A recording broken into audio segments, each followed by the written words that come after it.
Hello everyone, আসসালামু আলাইকুম। Welcome করছি সবাইকে আমাদের আইসিটির ওয়ান শট ক্লাসে।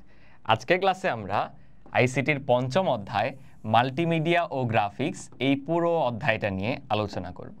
আচ্ছা, আমাদের আইসিটির মানবন্টন কিন্তু এসএসসি পরীক্ষার জন্য একটু ভিন্ন অন্যান্য সাবজেক্ট থেকে, তাই না? এখান থেকে শুধু এমসিকিউ পরীক্ষা হয় এসএসসিতে।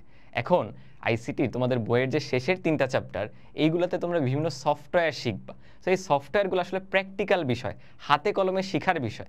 সেটা যদি তুমি জাস্ট বই রিডিং পড়ো অথবা এমসিকিউর জন্য কমান্ডগুলো টুলসগুলো মুখস্থ করে চলে যাও, তোমার কিন্তু মনে থাকবে না বা তুমি বুঝতে পারবে না। সো ভাইয়া, আজকের ক্লাসটা প্র্যাকটিক্যাল প্লাস থিওরি পুরোটা একসাথে কম্বিনেশন করে লাস্টে আবার এমসিকিউ প্র্যাকটিস সব রেখে তৈরি করার চেষ্টা করছি। এই পুরো চ্যাপ্টারটা পঞ্চম অধ্যায়ের ওপর, এটাই হবে সব থেকে ইফেক্টিভ ক্লাস। আমরা কি করব? প্রথমে বইয়ের যে ইম্পর্টেন্ট লাইনগুলো বা যে কনসেপ্টগুলো বুঝতে হবে সেটা ভাইয়া স্মার্ট বোর্ড থেকে আগে তোমাকে বুঝাই দিচ্ছি। এমসিকিউতে যা যা আসবে সেটা হাইলাইট করে বলেও দিচ্ছি। ওই লাইনগুলো পড়লেই তোমার বইও রিডিং পড়া লাগতেছে না। দেন আমাদের এই চ্যাপ্টারে 3টা সফটওয়্যার আছে: Microsoft power point, Adobe Photoshop, Adobe Illustrator. এই 3টা সফটওয়্যার আমরা কম্পিউটারের স্ক্রিনে গিয়ে একদম প্র্যাকটিক্যালি শিখব এবং সেখানে এক্সেস কিছু থাকবে না। যতটুকু আমাদের পরীক্ষার জন্য লাগবে ভাইয়া, শুধু সেই টুলগুলো তোমাদের ব্যবহার করা শেখাবো এবং যেই কমান্ডগুলো ভাইয়া বলবো দেখবো সরাসরি পরীক্ষায় এমসিকিউতে আসতেছে। তারপর আবার স্মার্ট বোর্ডে এসে ওই জিনিসগুলো ভাইয়া নোট ডাউন করে দিছি। প্র্যাকটিক্যাল করার পরে দেন দেখবা ওই লাইনগুলো তুমি ইজিলি বুঝতে পারতেছো, মনে রাখতে পারতেছো। অ্যান্ড দেন চ্যাপ্টারের শেষে আমরা প্রায় 35 থেকে 40টার মতো এমসিকিউ সলভ করব। তাহলে চলো শুরু করা যাক। তোমাদের সাথে আছি আমি, তোমাদের অহিন ভাইয়া। পড়াশোনা করছি বুয়েটে সিএসসি ডিপার্টমেন্টে। আচ্ছা, প্রথমে দেখো, আমাদের খুবই বাস্তব লাইফের সাথে জড়িত একটা বিষয়। আমরা মানুষ কি খুবই নিজেদেরকে প্রকাশ করতে চাই না? সেই প্রকাশের কিন্তু বিভিন্ন মাধ্যম আছে। এখন এখান থেকে সবচেয়ে ইম্পর্টেন্ট যে বিষয়টা তুমি একটু লক্ষ্য করে দেখো, আমাদের প্রকাশ মাধ্যমের মেইন কম্পোনেন্টগুলো হচ্ছে বর্ণ, চিত্র, শব্দ অথবা সাউন্ড। একটু চিন্তা করে দেখো, তুমি যখন কথা বলতেছো, কাউকে কোনো একটা কিছু বলতেছো, তুমি কিন্তু বর্ণ ইউজ করতেছো, তাই না? অক্ষর ইউজ করতেছো, যেটা ব্যবহার করে তুমি লিখতে পারো। আবার আমরা কথা বলার সময় এখানে সাউন্ড হচ্ছে, শব্দ যাচ্ছে। আবার মাঝে মাঝে আমরা কোনো কিছু না বলে, না লিখে জাস্ট চিত্রের মাধ্যমে সেটাকে প্রকাশ করতে পারি। সো মানুষের প্রকাশ মাধ্যমের এই 3টা পয়েন্ট খুব ভালোভাবে মাথায় রাখতে হবে। এটা কিন্তু পরীক্ষায় চলে আসে যে আমরা অন্তত কয়টি উপায় বা মাধ্যম ব্যবহার করে নিজেদেরকে প্রকাশ করতে পারি। 3টি। এবং দেখো ভাই, আলাদা করে হাইলাইট করে দিছি, বুঝছো? এবং মাল্টিমিডিয়া আমরা পড়তেছি কি নিয়ে? মাল্টিমিডিয়া নিয়ে না? সো মাল্টি মানে হচ্ছে একের অধিক, অনেক কিছু একসাথে। আর মিডিয়া মানে তো মাধ্যম। কোন মাধ্যম? ওই যে মানুষের নিজেদেরকে প্রকাশ করার মাধ্যম। সো মাল্টিমিডিয়াতে আমরা অনেকগুলো মাধ্যম একসাথে কম্বিনেশন করব, এই টাইপের বিষয়গুলো দেখব। বুঝতেছো? আরও খোলাসা হবে। দেখো আমি একটু পরে গেলাম, এখানে কি দেওয়া দেখো।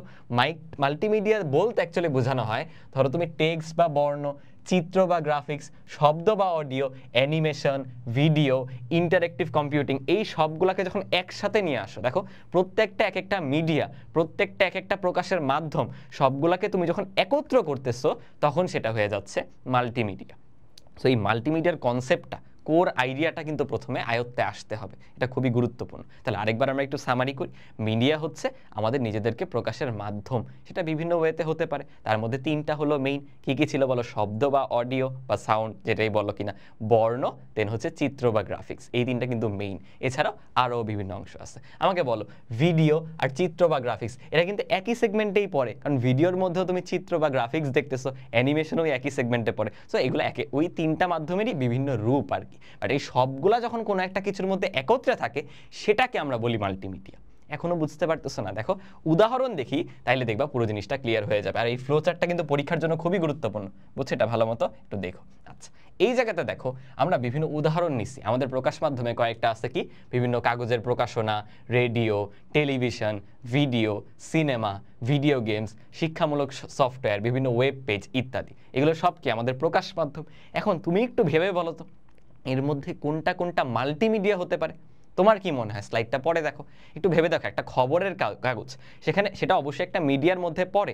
কারণ কি? খবরের কাগজে তুমি রিড আউট করতেছো, বর্ণ দেখতেছো, ছবি দেখতেছো।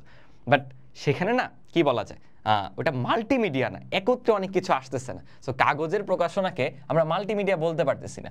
রেডিওর কথা চিন্তা করো, রেডিওতে তুমি জাস্ট শুনতে পারতেছো, তোমার কাছে জাস্ট আওয়াজ বা শব্দটা আসতেছে। বাট টেলিভিশনের কথা ভাবো, টেলিভিশনে একই সাথে তুমি দেখো, একই সাথে আওয়াজও তোমার কাছে আসতেছে, সো একাধিক মিডিয়া, সেটা হয়ে যায় মাল্টিমিডিয়া। এই জন্য দেখো ভাই আলাদা করে দিয়ে দিচ্ছি এই জায়গাতে, আমি একটা বক্স করে দিই। দেখো আমাদের টেলিভিশন, ভিডিও, সিনেমা এইগুলাকে আমরা মাল্টিমিডিয়া বলতে পারি, বাট কাগজের প্রকাশনা, রেডিও এগুলা একমুখী বললে ভুল হবে, এদের মধ্যে একটা মাধ্যম আছে, সেটা কিন্তু মাল্টিমিডিয়ার মধ্যে পড়তেছে না। তারপর আবার একটা এক্সট্রা টার্ম আছে যেটা হচ্ছে ইন্টারেক্টিভ মাল্টিমিডিয়া। ধরো তুমি টিভি দেখতেছো, তুমি কি কিছু বলতে পারো? ধরো টিভিতে কোনো একটা কার্টুন তুমি দেখতেছো, কার্টুনটাকে তুমি একটা কিছু বললাও, একটা কিছু করবে, এটা কি পসিবল? সো টিভি দেখাটা বা যে কোনো ভিডিও দেখাটা এটা কিন্তু একমুখী, মানে তোমার এখানে কোনো ইনপুট দেওয়ার সুযোগ নাই, ওই দিকেই যা হচ্ছে সেটা তুমি জাস্ট দেখে যাচ্ছ। আর একটা গেমসের কথা চিন্তা করো, তুমি যেই কমেন্ট দিচ্ছ সাপটা সেই দিকে মুভ করতেছে। আমরা ছোটবেলায় সাপের গেম খেলছি না বিভিন্ন বাটন ফোনে, তো যে কোনো গেমসই কিন্তু ইন্টারেক্টিভ। সো ইন্টারেক্টিভ মানে কি? দুই পক্ষে। এই যে আমরা যে ক্লাস করতেছি, যদিও এটা রেকর্ডেড ক্লাস, বাট যদি লাইভ ক্লাস হতো, এই লাইভ ক্লাসটা কিন্তু একটা ইন্টারেক্টিভ মাল্টিমিডিয়া হতো। কেন দেখো, আগে মাল্টিমিডিয়া কেন, তুমি কথা বলতেছি, মানে ভাইয়া কথা বলতেছি, তোমরা অডিওটা পাচ্ছ, ভিডিওটা দেখতে পাচ্ছ, সো একাধিক মাধ্যম আছে, এটা হয়ে যাচ্ছে কি মাল্টিমিডিয়া, তাই না? আর ইন্টারেক্টিভ কেন, আমি তোমাদের কিছু বলতেছি, তোমরা কিন্তু কমেন্টে আমাকে সেটা রিপ্লাইও করতে পারো চাইলে, যদি লাইভ ক্লাস হতো, তাই না? সো এটা হয়ে যাচ্ছে ইন্টারেক্টিভ মাল্টিমিডিয়া। এই জন্য দেখো ভিডিও গেমস বা বিভিন্ন শিক্ষামূলক সফটওয়্যার, ধরো তোমরা আমাদের এসিএস ফিউচার স্কুলের যে অ্যাপ আছে সেটার মাধ্যমে ক্লাস করো, তখন হচ্ছে ওইটাই কিন্তু একটা শিক্ষামূলক সফটওয়্যার বা ওয়েব পেজ, এদের একটা উদাহরণ হয়ে যাবে। ভাইয়া ভুল করে এটাকে দেখো হাইলাইট করতে ভুলে গেছি, বাট ওয়েব পেজও কিন্তু আসতেছে, শিক্ষামূলক ওয়েব পেজ, বুঝছে? এই উদাহরণগুলো কিন্তু পরীক্ষায় হুবহু চলে আসবে, তোমাদের নতুন করে বানায় দিবে না, বইয়ের লাইনে যে উদাহরণগুলো দেওয়া হুবহু এইগুলাই দিবে। সো খুবই ইম্পর্টেন্ট কিন্তু এই স্লাইডটা ভাইয়া, খুবই ইম্পর্টেন্ট। এখান থেকে একটা এমসিকিউ তোমার পরীক্ষায় মাস্ট পাচ্ছ।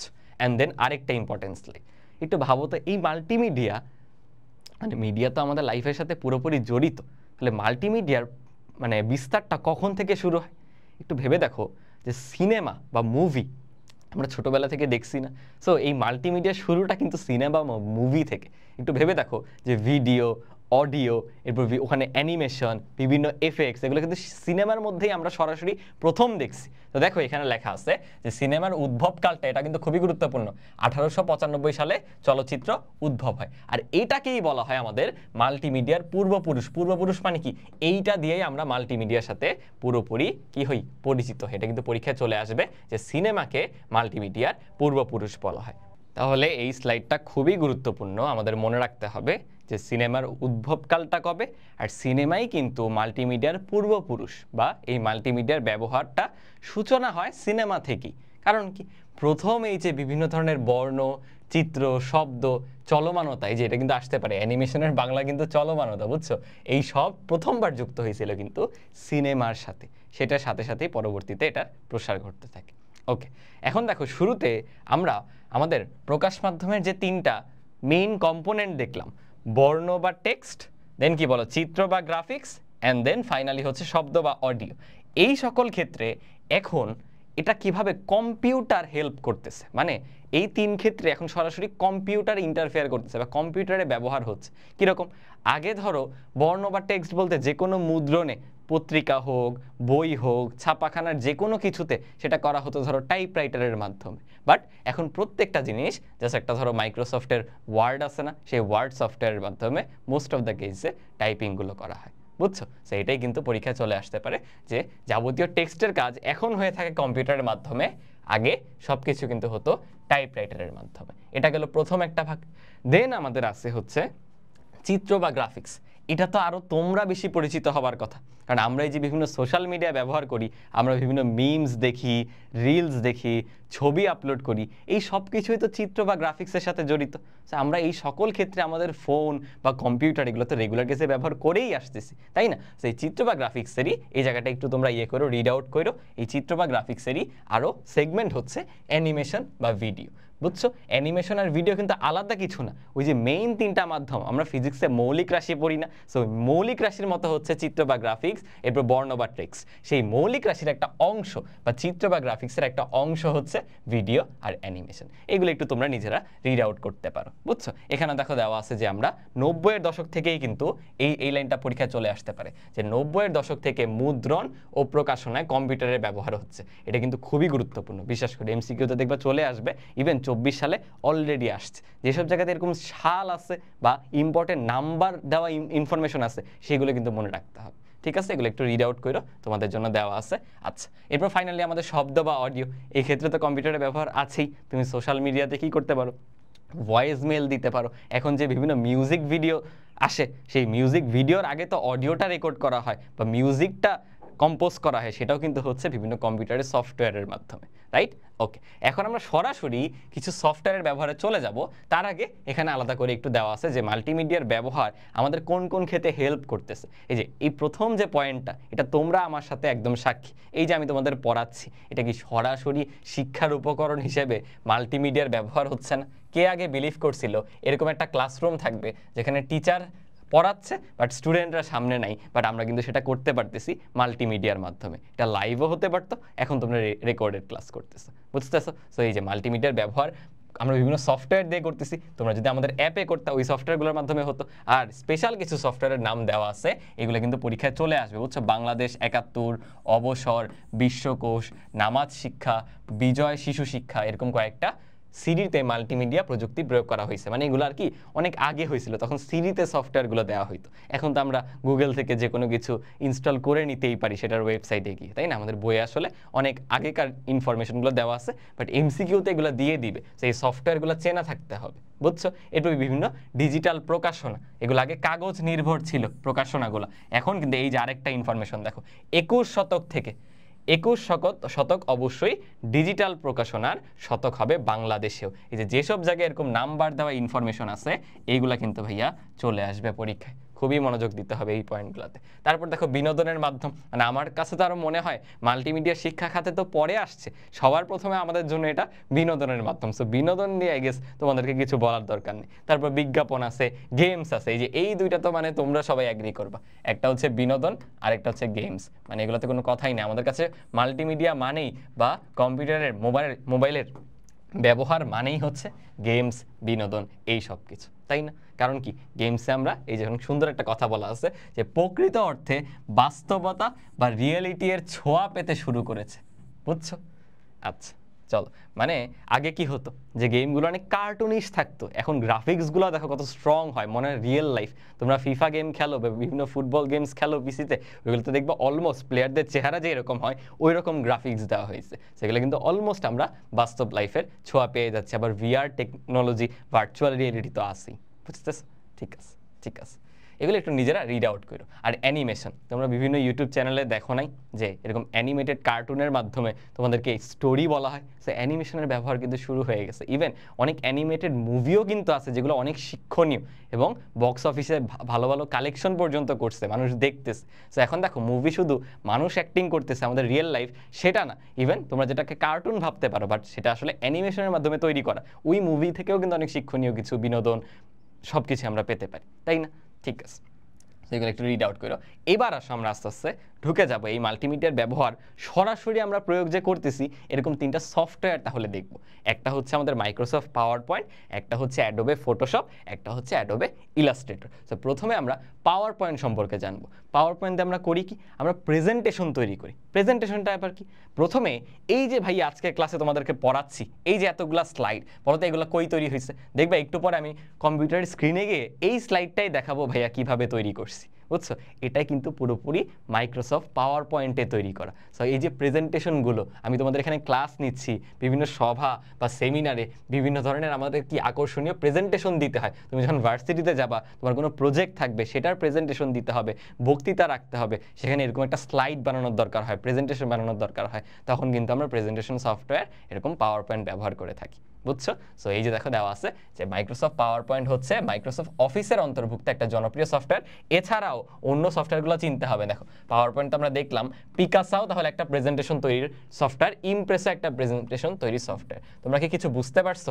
আমাদের বইয়ে দেখো তিনটা উদাহরণ দেওয়া, বুঝো? ওই যে বহুপদী সমাপ্তি সূচক মনে আছে, 1 2 3 দেওয়া থাকে, দেন বলে কোনটা সঠিক, এরকম 3 4 যে কোনো উদাহরণ যা যা বইয়ের মধ্যে আছে, এগুলো কিন্তু ওই টাইপের কোয়েশ্চেন হওয়ার জন্য খুবই গুরুত্বপূর্ণ, বুঝছি?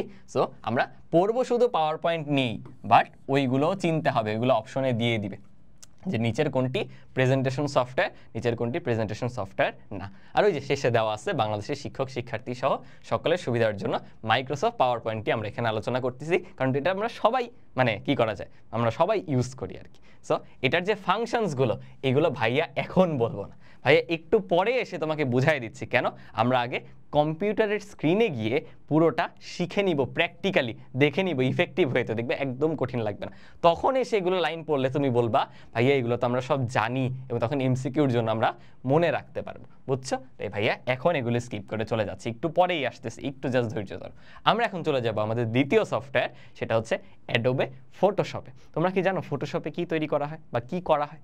ফটো এডিটিং করা হয়। আগে কি হতো, ধরো তুমি ক্যামেরা একটা ছবি তুলছো, ভাল লাগতেছে না, পিছনে মানুষ চলে আসছে, আমি চাই পিছনে মানুষটাকে সরায় ফেলতে, ছবিটা একটু সুন্দর করতে, কালারফুল করতে, এই সকল কিছু করতে কিন্তু অ্যাডোবে ফটোশপ ব্যবহার করা হতো। এখন শুধু তা না, তোমরা যে এই ক্লাসটা করতেছো, এই ক্লাসটা একটা থাম্বনেইল আছে না, থাম্বনেইল মানে ইউটিউব ভিডিওটাতে ক্লিক করার আগে তুমি একটা ছবি দেখতে পাও না, যে ভাইয়া আসি, চ্যাপ্টারের নাম আছে, সব কিছু। আচ্ছা আমি তোমাদেরকে দেখাই দিই, এই যে দেখো এরকম দেখতে পাও না, এটা হচ্ছে আমার জেনারেল ম্যাথের একটা ক্লাসের থাম্বনেইল। এটাকে বলা হয় কি থাম্বনেইল। থাম্বনেইল মানে হচ্ছে বড় একটা ক্লাসের, দেখো বড় একটা ভিডিও ক্ষুদ্র একটা ইমেজ বা সংস্করণ, যেটা দিয়ে তোমার আইডিয়া হচ্ছে ওই ক্লাসটা অ্যাকচুয়ালি কি সম্পর্কে। তো দেখো এই থাম্বনেইলটার মধ্যে বিভিন্ন কম্পোনেন্ট আছে না, দেখো একটা টেক্সট আছে, এই যে সাধারণ গণিত লেখা, দেন দেখো ওয়ান শটের লোগোটা আছে, দেন দেখো আমাদের এসিএস ফিউচারের স্কুলের যে লোগোটা আছে সেটা আছে, আর অফকোর্স তোমাদের ভাইয়া তো আসি, এই যে মাঝখানে আরও টেক্সট আছে। তো এই কম্পোনেন্টগুলো কিন্তু আলাদা আলাদা ছিল, এই সবগুলোকে আমি মার্চ করছি কিভাবে?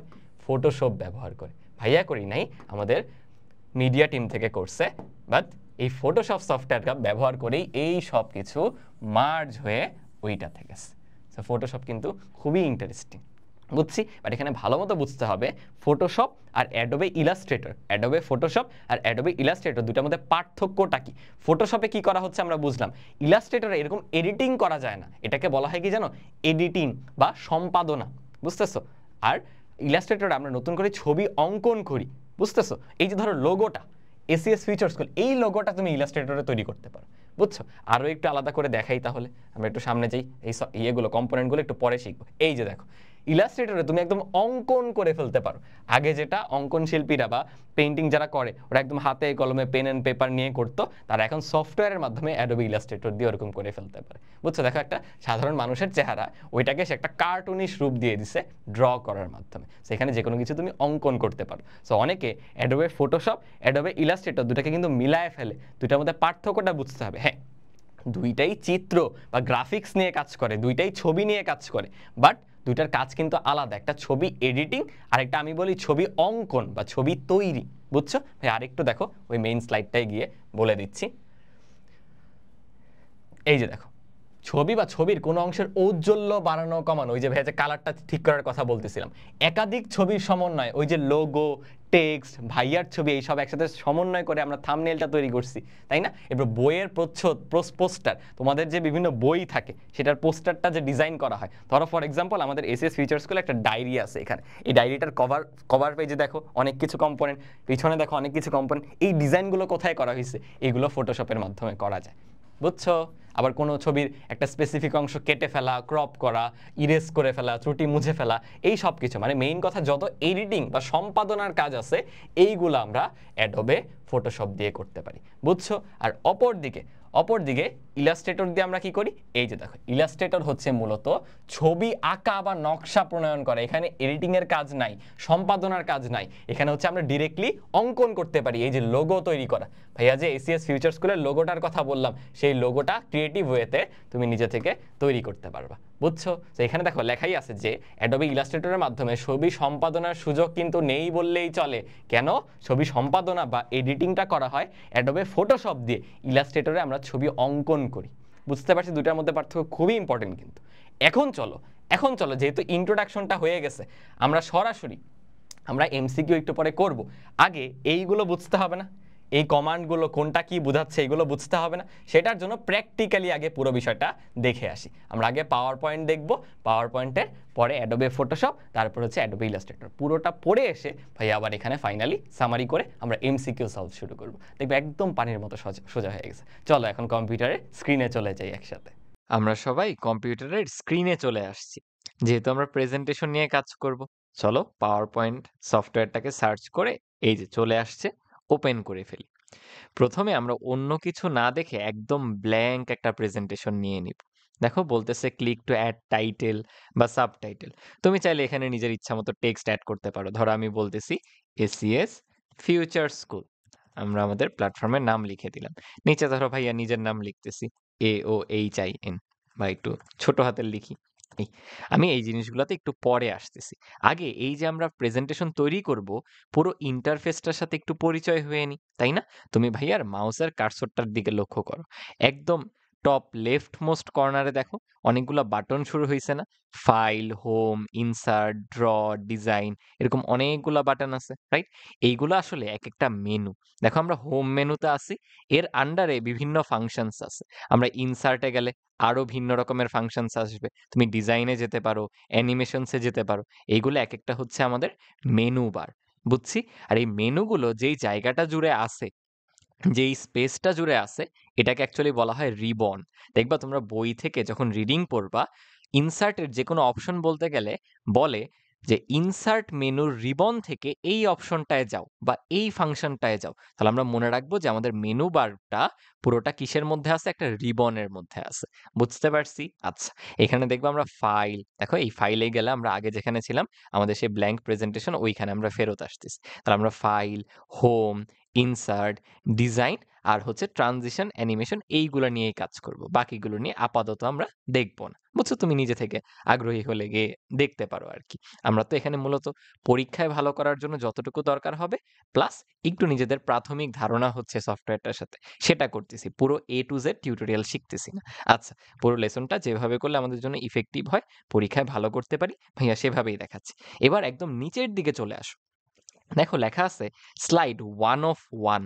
দেখো আমরা এখনো কিছু করি নাই, খালি দুইটা টেক্সট অ্যাড করছি। আমাদের কিন্তু একটা পেজ ছিল, একটা ব্ল্যাঙ্ক পেজ, ওইটার মধ্যে আমরা অ্যাড করছি না? সো ওইটারই কথা বলা। দেখো একটা স্লাইড এখানে আছে, আমরা সামনে আরো পেজ অ্যাড করতে পারি। এই প্রত্যেকটা পেজকে বলা হয় এক একটা স্লাইড। তাহলে আমাদের প্রেজেন্টেশন কিন্তু এরকম অনেকগুলো স্লাইড নিয়ে তৈরি হয়, তাই না? আচ্ছা, এই বিষয়টাতে এখনই আসতেছে। আগে দেখো আরো লেখা আছে গুড টু গো বা অন্যান্য ফাংশনস আছে, এইগুলা ভাইয়া পরে আসবো। জাস্ট এতটুকু জেনে রাখো, এই নিচের যে এরিয়াটা, এইটাকে পুরোপুরি বলা হয় স্ট্যাটাস বার। তাহলে উপরে আমরা দেখলাম হচ্ছে রিবন, রিবনের মধ্যে বিভিন্ন মেনু ছিল, মেনুর আন্ডারে বিভিন্ন ফাংশনস, সেই ফাংশনগুলো দেখো আবার একটা গ্রুপিং করা। এই যে ফন্ট বলে গ্রুপের মধ্যে কিছু আছে, প্যারাগ্রাফ বলে গ্রুপের মধ্যে কিছু আছে, ড্রয়িং আছে, এডিটিং আছে, বুঝছি? আর নিচে আছে হচ্ছে আমাদের স্ট্যাটাস বার, রাইট? ঠিক আছে, ঠিক আছে। এখন দেখো আমরা আজকে যেই স্লাইডটা পড়তেছিলাম, তোমরা ক্লাসে যেটা দেখে পড়ো সেটাও কিন্তু একটা মাইক্রোসফট পাওয়ার পয়েন্টে তৈরি করা প্রেজেন্টেশন বা স্লাইড। ভাইয়া দেখো সেটাই তোমাদের সামনে নিয়ে নিছি। এবং এখানে দেখো অনেকগুলা পেজ আছে না? আমরা শুরু থেকে অনেকগুলা পেজ অলরেডি পড়ে ফেলছি না? তাহলে প্রত্যেকটা পেজ হচ্ছে এক একটা স্লাইড। তাহলে মাইক্রোসফট পাওয়ার পয়েন্টে প্রত্যেকটা পেজকে বলা হয় একটা করে স্লাইড। এটা কিন্তু এমসিকিউর জন্য খুবই গুরুত্বপূর্ণ। তার মানে অনেকগুলো স্লাইড মিলে আমাদের একটা প্রেজেন্টেশন তৈরি হয়। বুঝতেছি।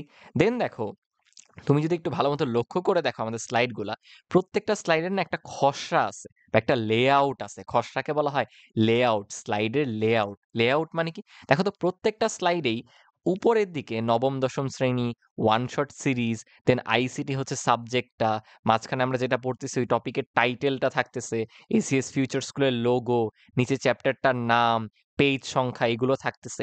এইটা হচ্ছে একটা খসড়া বা স্লাইডের লেআউট। আমরা ডিজাইন তো করব, বাট সেম জিনিস বারবার করব না। সো আগে খসড়াটা দাঁড় করায় নিস। আমরা সামনে দেখব কিভাবে নতুন স্লাইড অ্যাড করতে হয়, বা চলো ভাই একটু দেখাই দিই। এই দেখো আমরা হোম মেনু আছি, হোম মেনুতে আসি। হোম মেনু রিবন থেকে নিউ স্লাইড বলে একটা অপশন আছে। ভাই যদি এখানে প্রেস করি, দেখো একটা নতুন স্লাইড যোগ হয়ে গেল, যেটা পুরোপুরি ব্ল্যাঙ্ক, কিছু নাই, পুরোটা ব্ল্যাক। বাট আমাদের সেই খসড়াটা কিন্তু এটার মধ্যে আছে। দেখো লোগো, সাবজেক্ট এবং নিচে চ্যাপ্টারটার নাম। তাহলে এটাই কিন্তু স্লাইডের খসড়া বা লেআউট। ভাইয়া সামনে স্মার্ট বোর্ডে এসে এটা আবার পয়েন্ট আউট করে দিচ্ছি এমসিকিউর জন্য, আবার বলে দিচ্ছি এমসিকিউ প্র্যাকটিস করার সময়। ঠিক আছে? চলো আমরা এখন আমাদের সেই ব্ল্যাঙ্ক যে প্রেজেন্টেশনটা ছিল সেখানে ফেরত যাই। তাহলে সব করতে করতে আমরা অলরেডি কিন্তু স্লাইড অ্যাড করা শিখে নিছি, তাই না? যে এই যে হোম মেনু রিবন থেকে নিউ স্লাইডে গিয়ে নতুন স্লাইড অ্যাড করা যায়। দেখো মনের ইচ্ছা মতো তোমার যত স্লাইড ইচ্ছা করতেছে তুমি অ্যাড করে নিতে পারো। এবং দেখো লেখা আছে এখন স্লাইড আমরা 2 নাম্বারে আছি 6 এর মধ্যে। আগে আগে কিন্তু একটাই পেজ ছিল, এখন 6টা পেজ হয়ে গেছে, তাই আমাদের স্লাইড হচ্ছে 6টা। আচ্ছা, সামনের দিকে যাওয়ার আগে আমরা একটু দেখে নিই এই প্রেজেন্টেশনটা তুমি সেভ করবা কিভাবে। তুমি কয়েকভাবে করতে পারো। পরীক্ষার জন্য কিন্তু কিবোর্ড কমান্ডটা খুবই গুরুত্বপূর্ণ, বুঝতেছো? Ctrl+S প্রেস করে তুমি সেভ করতে পারো। বাট তুমি যদি একটা আলাদা নাম দিয়ে বা ধরো এই ফাইলটা একই ফাইল তুমি 2টা ভিন্ন নামে সেভ করতে যাও, তখন তোমার সেভ অ্যাজ এ যাওয়া লাগবে। মানে Ctrl+S ছাড়াও তোমার Ctrl+Shift+S দিতে হবে, বুঝছো?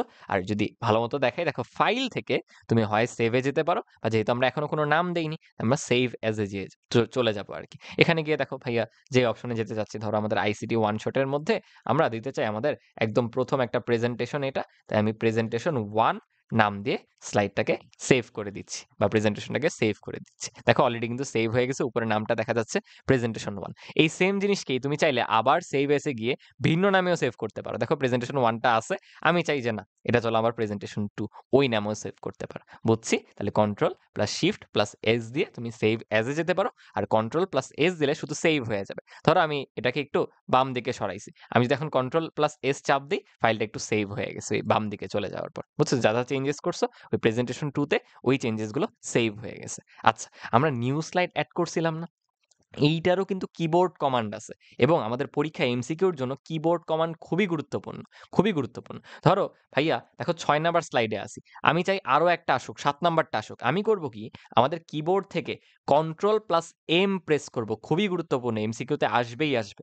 Ctrl+M, দেখো আরেকটা স্লাইড চলে আসলো 7 নাম্বার, আবার Ctrl+M, আরেকটা স্লাইড চলে আসলো 8 নাম্বার। বুঝতে পারলাম কিনা? তাহলে আমরা অলরেডি নতুন স্লাইড কিভাবে অ্যাড করে সেটা শিখে নিছি। ঠিক আছে, খুবই বোরিং লাগতেছে না স্লাইডটা একদম হোয়াইট? চলো আগে একটু টেক্সট নিয়ে কাজ করি, পরে আমরা ব্যাকগ্রাউন্ডটাও চেঞ্জ করব। টেক্সট নিয়ে কাজ বলতে কি, দেখো মানে টেক্সটটা দেখতে একটু বোরিং বোরিং ফিল আসতেছে, আমি চাই ভিন্ন একটা ফন্ট চলে আসুক। তুমি কি করতে পারো, এরকম ডাবল ক্লিক করে পুরোটাকে সিলেক্ট করে, এই দেখো আমাদের হোম মেনুর যে রিবন, তার আন্ডারে একটা সেগমেন্ট আছে ফন্ট।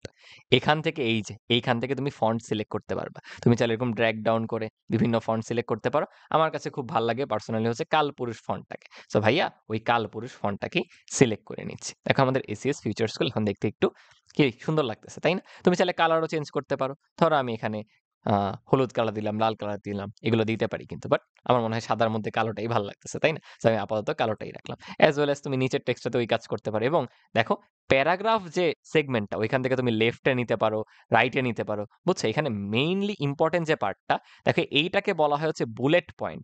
আমি যদি এখান থেকে এই যে ডটটাই দিই, দেখো একটা বুলেট পয়েন্টের মতো অহীন টাইপ হয়েছে। আমি যদি এরপরে আবার লিখি অন্য কারো নাম, ধরো আমার ছোট বোনের নাম হচ্ছে শীতু, আমি সেটা লিখলাম শীতু, দেখো দুইটা বুলেট পয়েন্টের মধ্যে এটা অ্যাড হয়েছে। বা ধরো আমি চাই যে না আমি বুলেট পয়েন্ট দিব না, আমি নাম্বারিং করবো, দেখো পাশেই 1 2 3 4 দিয়েও নাম্বারিং করা যাচ্ছে। সেটা কিন্তু এমসিকিউতে আসে যে আমরা কোত্থেকে এরকম বুলেট পয়েন্ট বা নাম্বারিং করতে পারি। সেটা করা যায় হচ্ছে আমাদের সেই আগের হোম মেনুর যে রিবন আছে তার আন্ডারে প্যারাগ্রাফ সেগমেন্ট থেকে। এটা কিন্তু খুবই গুরুত্বপূর্ণ। এই দুইটা নিয়ে আমরা কাজ করব, বুঝছো? ফন্ট আর প্যারাগ্রাফ। সো ফন্টের থেকে তুমি কালার চেঞ্জ করতে পারতা, টেক্সটের সাইজও কিন্তু বড় করা যেতে পারতো। দেখো এসিএস ফিউচার স্কুলকে ধর আমি একটু বড় করতে চাই, আগে 60-এ ছিল, আমি বাড়ায় দেখো 72-এ নিয়ে গেছি, আগের থেকে বড় হয়ে গেছে। তুমি কালার চেঞ্জ তো দেখছোই, ধরো অহিন সেতুকে আরেকটু বাড়ায় দিব, এরা বেশি ছোট হয়ে গেছে, আমি ধরো এদেরকে 40-এ নিয়ে গেছি।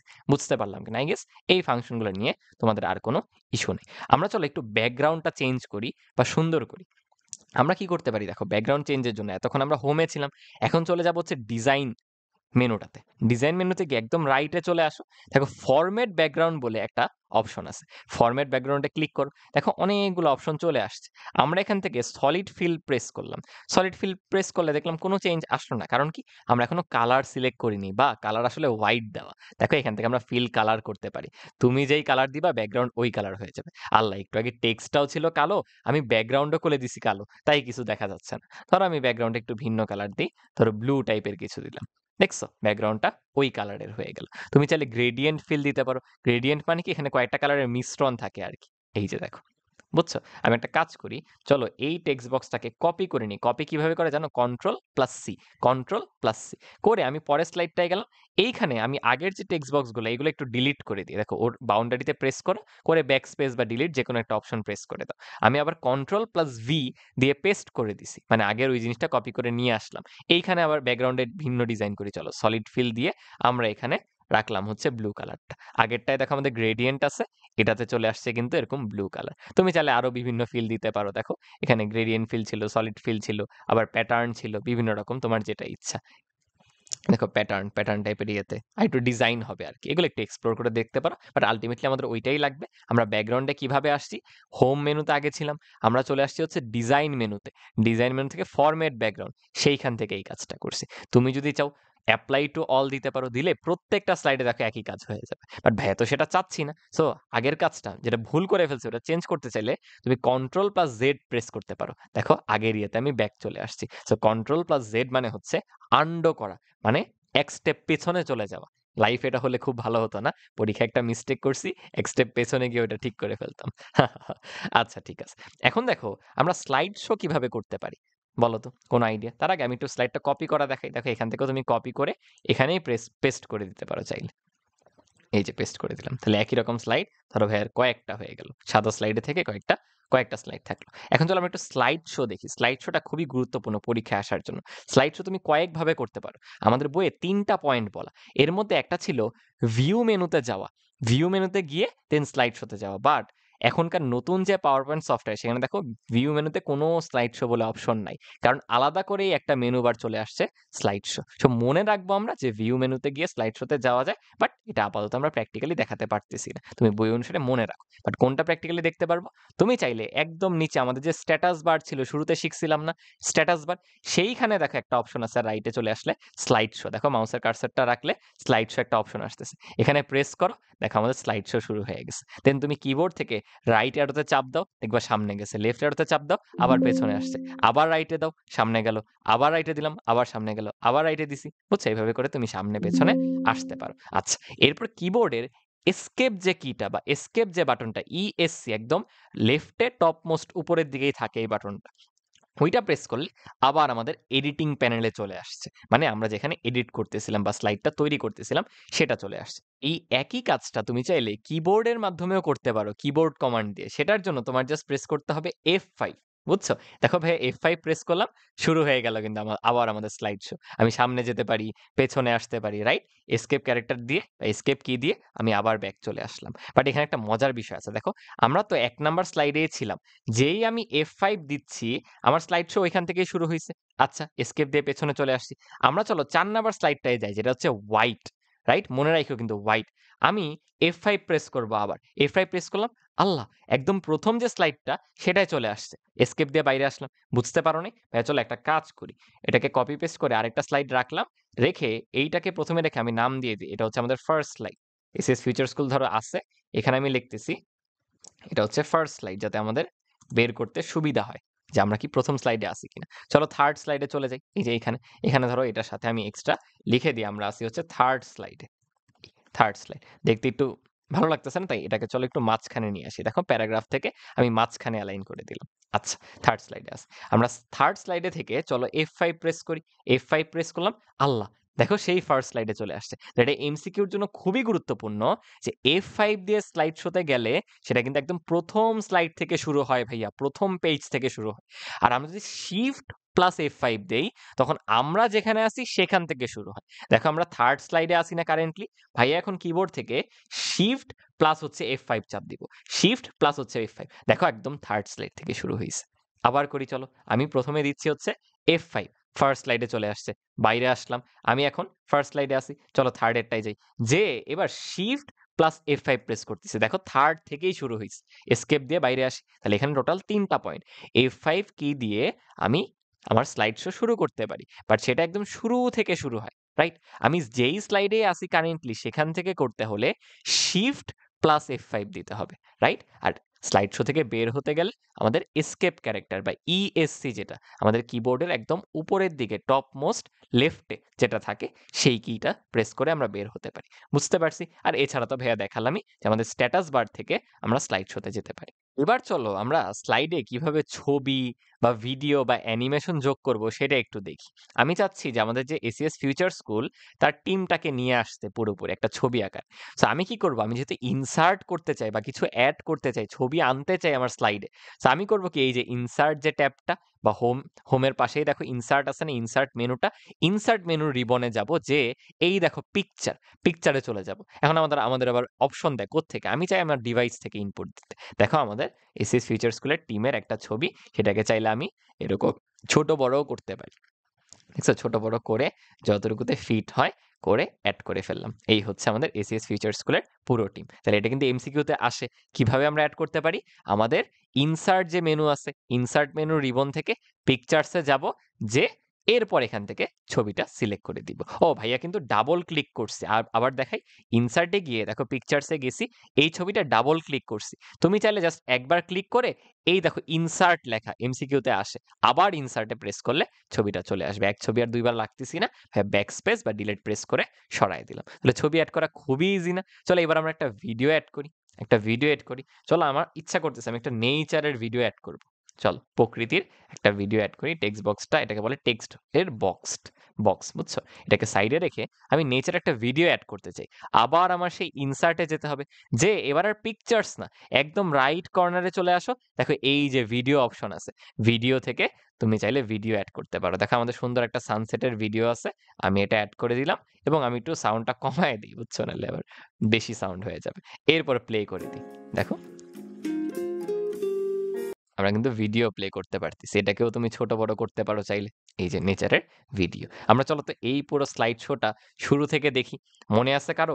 F5 দিলে একদম শুরুতে চলে যাবে, রাইট? তাহলে ভাইয়া কি করতেছি, একদম কিবোর্ডের F5 প্রেস করতেছি। দেখো আমাদের একদম ফার্স্ট স্লাইডে চলে আসছে। আমি রাইট অ্যারো দিয়ে রাইটে গেলাম, দেখো সেকেন্ড স্লাইড, অহিনার শীত। থার্ড স্লাইডে চলে যাই, এই যে থার্ড, আবার রাইটে গেলাম, আমাদের ফিউচার স্কুলের পুরো টিম, আবার রাইটে গেলাম, দেখো ভিডিওটা আছে। তুমি মাউসের কার্সার দিয়ে চাইলে ভিডিওটা এভাবে প্লেও করতে পারো। আচ্ছা, আবার সামনে গেলাম। এবার চলো পেছনের দিকে চলে আসি। লেফট অ্যারো দিয়ে পেছনের দিকে চলে আসছি। আমরা এসকেপ ক্যারেক্টার চাপ দিলে আমাদের স্লাইড শো থেকে বের হয়ে গেল। বুঝতে পারছি। আরেকবার একটু টেস্ট করি। দেখো আমরা থার্ডে আছি। আমি যদি শিফট প্লাস F5 দেই, বলো কোথায় ওপেন হবে? থার্ড স্লাইড থেকেই স্লাইড শোটা ওপেন হবে। এসকেপ দিয়ে বাইরে চলে আসলাম। আবার তুমি স্লাইড শোতে এইখান থেকেও চাইলে যেতে পারো। বলো ইজি হয়ে গেল না পুরো বিষয়টা এখন কয়েকবার ভাইয়া দেখায় দেওয়ার পরে? এবার আমাদের ফাইনালি একটা জিনিস শেখা লাগবে, সেটা হচ্ছে অ্যানিমেশন যুক্ত করা, বা অ্যাকচুয়ালি আমাদের বইয়ে ট্রানজিশনও দেখানো হয়েছে। এখন তোমাদের মাথায় আসতে পারে, ভাইয়া ট্রানজিশন আর অ্যানিমেশন আলাদা কিছু? হ্যাঁ, দুইটা আসলে থিমটা সেম বাট আলাদা।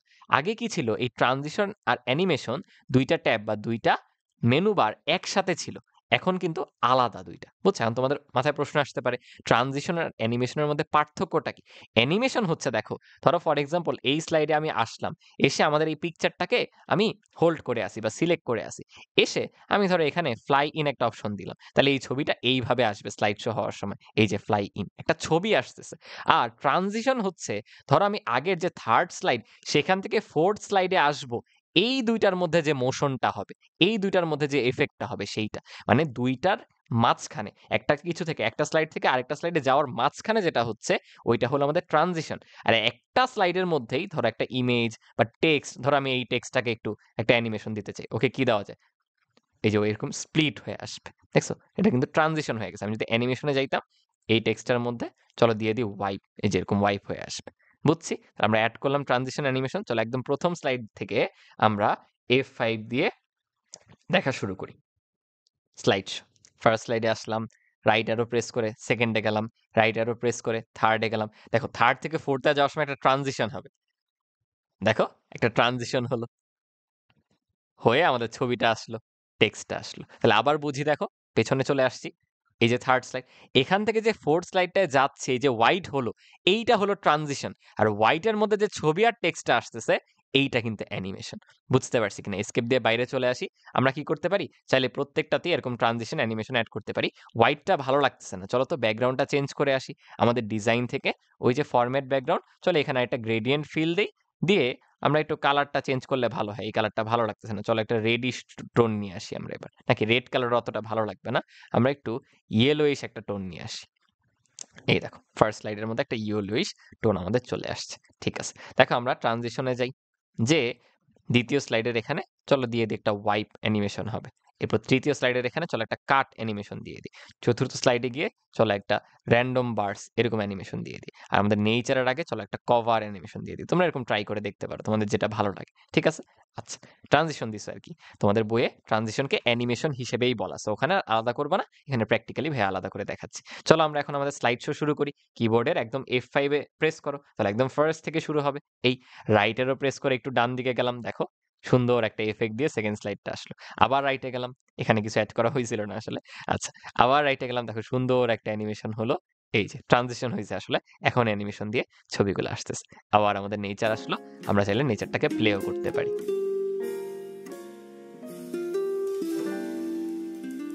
স্কেপ দিয়ে ভাইয়া বের হয়ে গেলাম।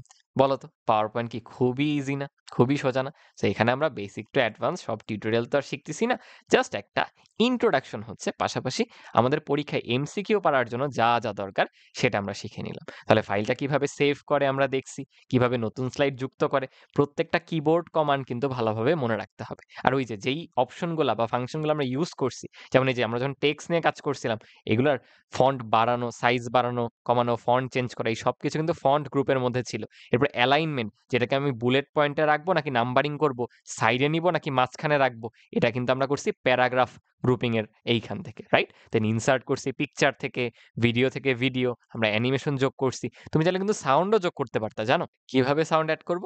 এই যে আমাদের যে ট্রানজিশন, সেখানে এসে চলো আমরা একটা সাউন্ড সিলেক্ট করি, কোনটা ইউজ করতে ইচ্ছা হচ্ছে। চলো বম দিয়ে দেখতাম, বম নামের একটা সাউন্ড, এবং এটা 2 সেকেন্ড ধরে হবে। চলো দিয়ে চলো আমরা সারপ্রাইজ পাবো, তাই একদম শুরু থেকে F5 দিচ্ছি। ভাইয়া কিছু বলবো না, ঠিক আছে? সবাই জাস্ট সাউন্ড একটু শোনার চেষ্টা করো যে আমরা অডিও অ্যাড করতে পারলাম কিনা। আওয়াজটা পাইছো? একটা ধুস করে বোমের আওয়াজ হয়েছে অল্প করে আর কি। তো এই আশা করি তোমাদের পাওয়ার পয়েন্ট নিয়ে আর কোনো ধরনের ইস্যু হবে না। ঠিক আছে? আমরা খুবই সহজভাবে প্রত্যেকটা ফাংশন কিভাবে ডিল করতে হয়, এবং এখন আমরা দেখবা যখন স্মার্ট বোর্ড থেকে এমসিকিউ গুলো সলভ করব, তোমাদের জন্য এগুলো কোনো ব্যাপারই হবে না। ভাই আবার স্মার্ট বোর্ডে আলাদা করে প্রত্যেকটা পয়েন্ট বলে দিচ্ছি, লিখে দিচ্ছি। তার আগে কেবল তো পাওয়ার পয়েন্ট দেখলাম, এবার চলো ফটোশপে চলে যাই আমরা। দেখো আমরা ফটোশপ সার্চ করে ওপেন করে নিছি আমাদের অ্যাডোবে ফটোশপ সফটওয়্যারটা। ওপেন করে তোমরা একদম ফাইল থেকে নিউ একটা ফাইল ক্রিয়েট করতে চলে আসবা। এরকম অনেক অপশনস আসবে। চলো আমরা একটা নাম দিয়ে সেভ করি। যেহেতু আমাদের প্রথম প্রজেক্ট, আমি নাম দিচ্ছি ফার্স্ট প্রজেক্ট। ঠিক আছে? আচ্ছা, দেন দেখো তুমি নিজের ইচ্ছা মতো হাইট, উইডথ এগুলো সিলেক্ট করতে পারবা। আমি চাচ্ছি যে একটু বর্গাকার শেপই থাকুক, আর আমি ইঞ্চিতে রাখতেছি, যেহেতু আমরা ইঞ্চিতে রিয়েল লাইফে ফ্যামিলিয়ার বেশি, তাই না? ধরো আমি 12x12 দিচ্ছি, এটা অনুযায়ী ওরা ওরিয়েন্টেশনটাও দিয়ে দিছে। দেখো বর্গাকার একটা শেপ হবে। আচ্ছা, আর রেজোলিউশন হচ্ছে ছবিটার কোয়ালিটি এক্স্যাক্টলি কত হয়। এটা ফটোশপের ডিফল্ট রেজোলিউশন হচ্ছে 72। সো আমরা আপাতত ডিফল্টটাই রাখতেছি। এটা কিন্তু পরীক্ষায় আসে, বুঝছো? পিক্সেল পার ইঞ্চিতে 72, বুঝছো? এখন পিক্সেল কি? পিক্সেল হচ্ছে ওই একটা ছবিকে কতগুলা ক্ষুদ্র ক্ষুদ্র বর্গাকার ঘরে ভাগ করা যায়। আমরা অনেক সময় মেসেঞ্জার, ফেসবুক, হোয়াটসঅ্যাপ এগুলোতে ছবি আপলোড করি, আদান প্রদান করি, অনেক সময় বলি না ছবিটা ফেটে গেছে বা কোয়ালিটি ভালো না। ওটা কখন হয় জানো? যখন ছবির রেজোলিউশন কম হয়। রেজোলিউশন যত বেশি থাকবে তত ছবির কোয়ালিটি বেটার হবে, বুঝছো? এটা রিলেটেড কিছু ছোটখাটো ম্যাথ চলে আসে, বা আরো যা যা লাগবে আনুষঙ্গিক আইডিয়া, সেটা ভাইয়া স্মার্ট বোর্ডে এসে আলাদা করে দেখিয়ে দিচ্ছি। আপাতত চলো আমরা আমাদের নতুন যে প্রজেক্ট সেটা ক্রিয়েট করে নিই। তার আগে তুমি ব্যাকগ্রাউন্ডের কালারটাও সিলেক্ট করতে পারো। ধরো আমরা হোয়াইট ব্যাকগ্রাউন্ডই নিচ্ছি, আর 8GB কালার মোড আমরা রাখতেছি। এখানে দুইটা কালার মোড নিয়ে একটু বলবো। 8GB হচ্ছে আমরা ইলেকট্রনিক মিডিয়ায় যখন রাখি, ধরো আমার ফোনে থাকবে, ল্যাপটপে থাকবে ছবিটা, তখন তার জন্য 8GB সিলেক্ট করা বেটার। বাট তুমি যদি জিনিসটা প্রিন্ট করতে চাও, পোস্টার ছাপাতে চাও, সেক্ষেত্রে CMY কে এই কালার মোডটা ইউজ করা হয়, বুঝছো? আমরা আপাতত 8GB-তে রাখতেছি। রেখে চলো আমরা নতুন একটা প্রজেক্ট এই দেখো ক্রিয়েট করে ফেললাম। দেখছো আমাদের হোয়াইট একটা ব্যাকগ্রাউন্ড আছে, এর উপর আমরা যা খুশি তা করতে পারবো। এই হলো ফটোশপের পুরো ইন্টারফেসটা। তুমি চাইলে এইভাবে করে একটা হোয়াইট ব্যাকগ্রাউন্ড নিয়ে তার উপর কাজ করতে পারো, অথবা ডিরেক্টলি ফাইল থেকে ওপেনে গিয়ে তোমার পছন্দের যে কোনো ছবি ওপেন করতে পারো। ধরো আমাদের এসিএস ফিউচার স্কুলের একটা ওয়ান শট ক্লাসের থাম্বনেইল ভাইয়া নিয়ে নিচ্ছে। থাম্বনেইল কি আসলে? বড় একটা ভিডিওর ছোট্ট একটা সেগমেন্ট যেটা দেখে একটা ইমপ্রেশন তোমার মধ্যে ক্রিয়েট হচ্ছে যে ওই ভিডিওটা এক্স্যাক্টলি কি বোঝাচ্ছে, ক্ষুদ্র একটা অংশ দেখে, একটা ছবি দেখে, একটা ইমেজ দেখে তুমি ক্লিয়ার হচ্ছ। এই থাম্বনেলটা কিন্তু এরকম ফটোশপে বানানো। কেন দেখো, এইখানে ভাইয়ার একটা নিজস্ব ছবি আছে। দেখো আমি আলাদা করে ওই ছবিগুলো তোমাকে একটু দেখাই, তাই না? এই দেখো, ভাইয়ার নিজস্ব একটা ছবি, আমাদের এসিএস ফিউচার স্কুলের লোগো, ওয়ান শটের লোগো, এইগুলো সবকিছু মার্জ করে আরো কিছু টেক্সট অ্যাড করে চ্যাপ্টারটার নাম, সাবজেক্টের নাম, এগুলো করে পুরো থাম্বনেলটা বানানো হয়েছে। এই যে সবকিছু একসাথে সংযোজন করে আমরা থাম্বনেলটা বানালাম, এটা কিন্তু পুরোপুরি ফটোশপের কাজ। এখানে আমরা আঁকতেছি না, নতুন কোনো ইমেজ ক্রিয়েট করতেছি না, বরং এডিট করতেছি। মানে অনেকগুলা ইমেজ একসাথে নিয়ে নতুন একটা কিছুতে কনভার্ট করতেছি। সেই আইডিয়াটা কিন্তু থাকতে হবে, কারণ আমাদের আরেকটা সফটওয়্যার আছে অ্যাডোবে ইলাস্ট্রেটর। সো ইলাস্ট্রেটর আর ফটোশপের মধ্যে এই হলো মেজর একটা ডিফারেন্স, যে ফটোশপে তুমি ছবি নতুন করে আঁকতেছো না, ক্রিয়েট করতেছো না, বরং এখানে পরিমার্জন করতেছো, তাই না? কিন্তু ইলাস্ট্রেটরে কিন্তু আমরা ছবি আঁকতেছি, নতুন করে ছবিটা ক্রিয়েট করতেছি। বাট ফটোশপের ক্ষেত্রে সেটা শুধু ছবি সম্পাদনা বা ছবি এডিটের মধ্যেই থাকতেছে। আচ্ছা, চলো আমরা আমাদের যে প্রজেক্টটা ছিল সেখানে চলে যাই। প্রথমেই বাম পাশে দেখো অনেকগুলা টুল আছে। এই সবকিছু নিয়ে একসাথে এটাকে বলা হয় একটা টুল বার। দেখো এটা কিন্তু আমি মুভ করতে পারি চাইলে। আমাদের এমসিকিউর জন্য খুবই গুরুত্বপূর্ণ। ফটোশপে মোট ৬৯ প্রকারের বিভিন্ন ধরনের টুল আছে যেগুলো আমরা ব্যবহার করতে পারি। এটা কিন্তু এমসিকিউর জন্য খুবই ইম্পর্টেন্ট, ভালো মতো মাথায় রেখো। যদিও আমরা সবগুলো টুল দেখব না, যেগুলো আমাদের বইয়ে আছে, আর আমরা ছোট্ট একটা প্রজেক্ট করতেছি, সেটা করতে যা যা লাগতেছে সেগুলো দেখে নিব পরীক্ষায় পারার জন্য ইফেক্টিভ ভাবে। ঠিক আছে, প্রথমে ইম্পর্টেন্ট একটা এমসিকিউ। ফটোশপে এই দেখো প্রথম যে টুলটা সিলেক্ট করা, তুমি যদি মাউসের কার্সরটা নাও, বলে দিচ্ছে এটা হচ্ছে একটা মুভ টুল। সো বারবার এমসিকিউতে আসে যে ফটোশপে একটা মুভ টুল আছে আর তিনটা আছে হলো সিলেকশন টুল। এই দেখো এটা একটা সিলেকশন টুল, এইটা একটা সিলেকশন টুল, এইটা একটা সিলেকশন টুল। তাহলে কি বললাম, আমাদের একটা হচ্ছে মুভ টুল আর বাকি তিনটা হচ্ছে সিলেকশন টুল। ঠিক আছে, এইগুলো কিভাবে ব্যবহার করতে হয় ভাইয়া দেখাচ্ছি।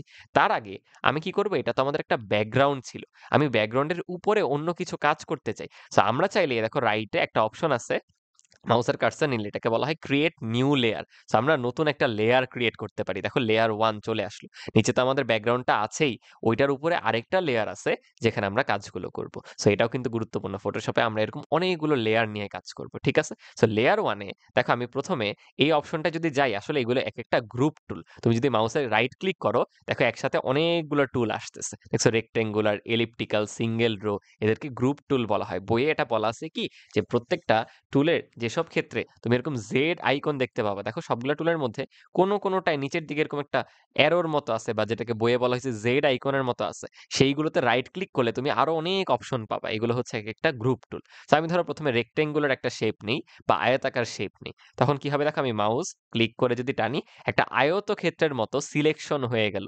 এই জন্য এটাকে বলে সিলেকশন টুল। আমি যদি মুভ টুল সিলেক্ট করে এটাকে মুভ করতে চাই, আমি কিন্তু চাইলে মুভ করতে পারবো। কিন্তু যেহেতু এখনো পুরো এরিয়াটা এমটি বা আমি কিছু কাজ করিনি, তাই আমরা মুভ করতে পারতেছি না, বুঝছো? আমি যদি ব্যাকগ্রাউন্ডে চলে যাই, সেই ব্যাকগ্রাউন্ডের মধ্যে আমি যদি কোনো সিলেকশন করি, দেখো ওইটাকে কিন্তু তুমি মুভ করতে পারবা। দেখতেছো? আল্লাহ, নিচে অন্য কালার কেন হয়ে গেল? কেন হয়ে গেল ভাইয়া একটু পরে বলতেছি। আগে চলো আমরা আমাদের উপরের লেয়ারটাতে চলে যাই। তুমি চাইলে দেখো একটু রাইট ক্লিক করো, ওইটা কিন্তু ডিসিলেক্ট হয়ে গেল। মানে আগে ছিল এই যে সিলেক্ট করা, তুমি আবার একটা সিম্পল ক্লিক করলে ওইটা ডিসিলেক্ট হয়ে যাচ্ছে। এটাও কিন্তু বইয়ে বলা আছে। আচ্ছা, এখন দেখো আমি র্যান্ডমলি টান দিলে জিনিসটা আয়তক্ষেত্রের মতো শেপ হচ্ছে। আমি চাচ্ছি একটা বর্গাকার শেপ হোক, সেটা কিন্তু হাত দিয়ে আঁকাটা টাফ। সো আমরা কি করতে পারি, শিফট চেপে ধরে টান দিতে পারি। দেখো একটা বর্গাকার শেপ হচ্ছে এখন। দেখো শিফট চেপে ধরে যদি আমি সিলেকশন টুল ব্যবহার করি, একটা বর্গাকার শেপ হচ্ছে। বুঝতে পারছি? বুঝতে পারছি? আচ্ছা, একইভাবে দেখো আমি যদি একটা বৃত্ত আঁকতে চাই, আমার এলিপ্টিক্যাল টুলটা ব্যবহার করতে হবে। কোল একটা ডিমের মতো সাইজ হয়ে যাচ্ছে, বাট আমি তো চাচ্ছি বৃত্ত, যেটা অনেকটা বর্গের মতো সুষম। তার জন্য আমার শিফট প্রেস করে দেন এই সিলেকশন টুলটা ব্যবহার করতে হবে। বুঝছি? দেখো একটা বৃত্ত হয়ে গেল। ইভেন তুমি যদি চাও যে তুমি একটা সেন্টার ধরবা, ওইখান থেকে বৃত্ত ক্রিয়েট হবে, তাহলে তোমাকে ইউজ করতে হবে অল্ট।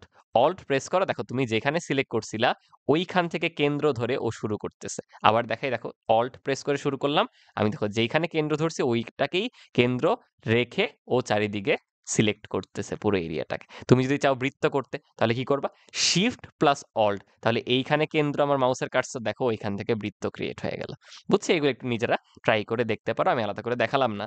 আমি এখন তোমাদের একটু মনোযোগ আকর্ষণ করতে চাই। এই যে দেখো ২ টা কালার আছে না? এইটার দিকে। উপরে দেখো একটা কালার, নিচে একটা কালার। সো উপরের কালারটা হচ্ছে ফোরগ্রাউন্ড কালার। তুমি চাইলে এটা সিলেক্ট করে এখান থেকে কালার চেঞ্জও করতে পারো। আমি আপাতত করতেছি না। নিচেরটা হচ্ছে ব্যাকগ্রাউন্ড কালার। ফর এক্সাম্পল ধরো আমরা একটা সিলেকশন করছিলাম। ধরো লেয়ার 1 এ আমরা একটা সিলেকশন করি রেক্টেঙ্গুলার বা বলা যায় আয়তক্ষেত্রের মতো একটা সিলেকশন করলাম। করে আমি চাই এখানে রেড কালার দিতে। আমি কি করব জানো? আমার ফোরগ্রাউন্ডের কালারটা দিতে চাই না। আমি ব্যাকস্পেস প্রেস করব। বাট কিরকম ভাবে? অল্ট প্রেস করে ব্যাকস্পেস, অল্ট প্লাস ব্যাকস্পেস, দেখো রেড কালার দ্বারা পূর্ণ হয়ে গেল। তাহলে মাথায় রাখতে হবে অল্ট প্লাস ব্যাকস্পেস দিলে কিন্তু আমাদের সিলেকশন করা এরিয়াটাতে ফোরগ্রাউন্ডের কালার যুক্ত হয়ে যায়। আমি একই কাজ করব কিন্তু এবার অল্ট না, এবার দিচ্ছি কন্ট্রোল প্লাস ব্যাকস্পেস, দেখো গ্রিন হয়ে গেল, মানে ব্যাকগ্রাউন্ডের কালার চলে আসলো। এটা কিন্তু এমসিকিউর জন্য খুবই গুরুত্বপূর্ণ, খুবই। এমসিকিউতে আসে যে অল্ট প্লাস ব্যাকস্পেস দিলে চলে আসবে ফোরগ্রাউন্ড কালার, আর কন্ট্রোল প্লাস ব্যাকস্পেস দিলে চলে আসবে কি বলো? ব্যাকগ্রাউন্ডের কালার। ভালো মতো এটা মাথায় রাখতে হবে। ওকে, চলো আমরা বাংলাদেশের একটা ফ্ল্যাগ তৈরি করি। আচ্ছা দেখো আমরা এখানে কালার বসাইছি না? এখন চাইলে তুমি এটাকে মুভ করতে পারো। কারণ এই লেয়ারটার এমটি না। আমরা একটু আগে কিন্তু মুভ করতে পারতেছিলাম না কারণ এমটি ছিল। এখন তো কোনো সমস্যা নেই। আমি মুভ টুল ব্যবহার করে এটাকে মুভ করতে পারতেছি। আচ্ছা আমরা যেহেতু বাংলাদেশের ফ্ল্যাগ বানাবো, আমরা আরেকটা লেয়ার নিয়ে নিব নতুন। কেন আরেকটা নিলাম? আমাদের একটা সার্কেল লাগবে না বলো তো বাংলাদেশের ফ্ল্যাগের জন্য? সেই সার্কেলটা আমি নিব। সার্কেলটা কিভাবে তৈরি করতে পারি? ধরো এইটা হবে আমাদের সেন্টার। মাউসের কার্সরটা লক্ষ্য করো, এইটা হবে সেন্টার। সো আমি শিফট প্লাস অল্ট ২ টা একসাথে প্রেস করে সেন্টার থেকে দেখো একটা সার্কেল ড্র করে ফেলবো।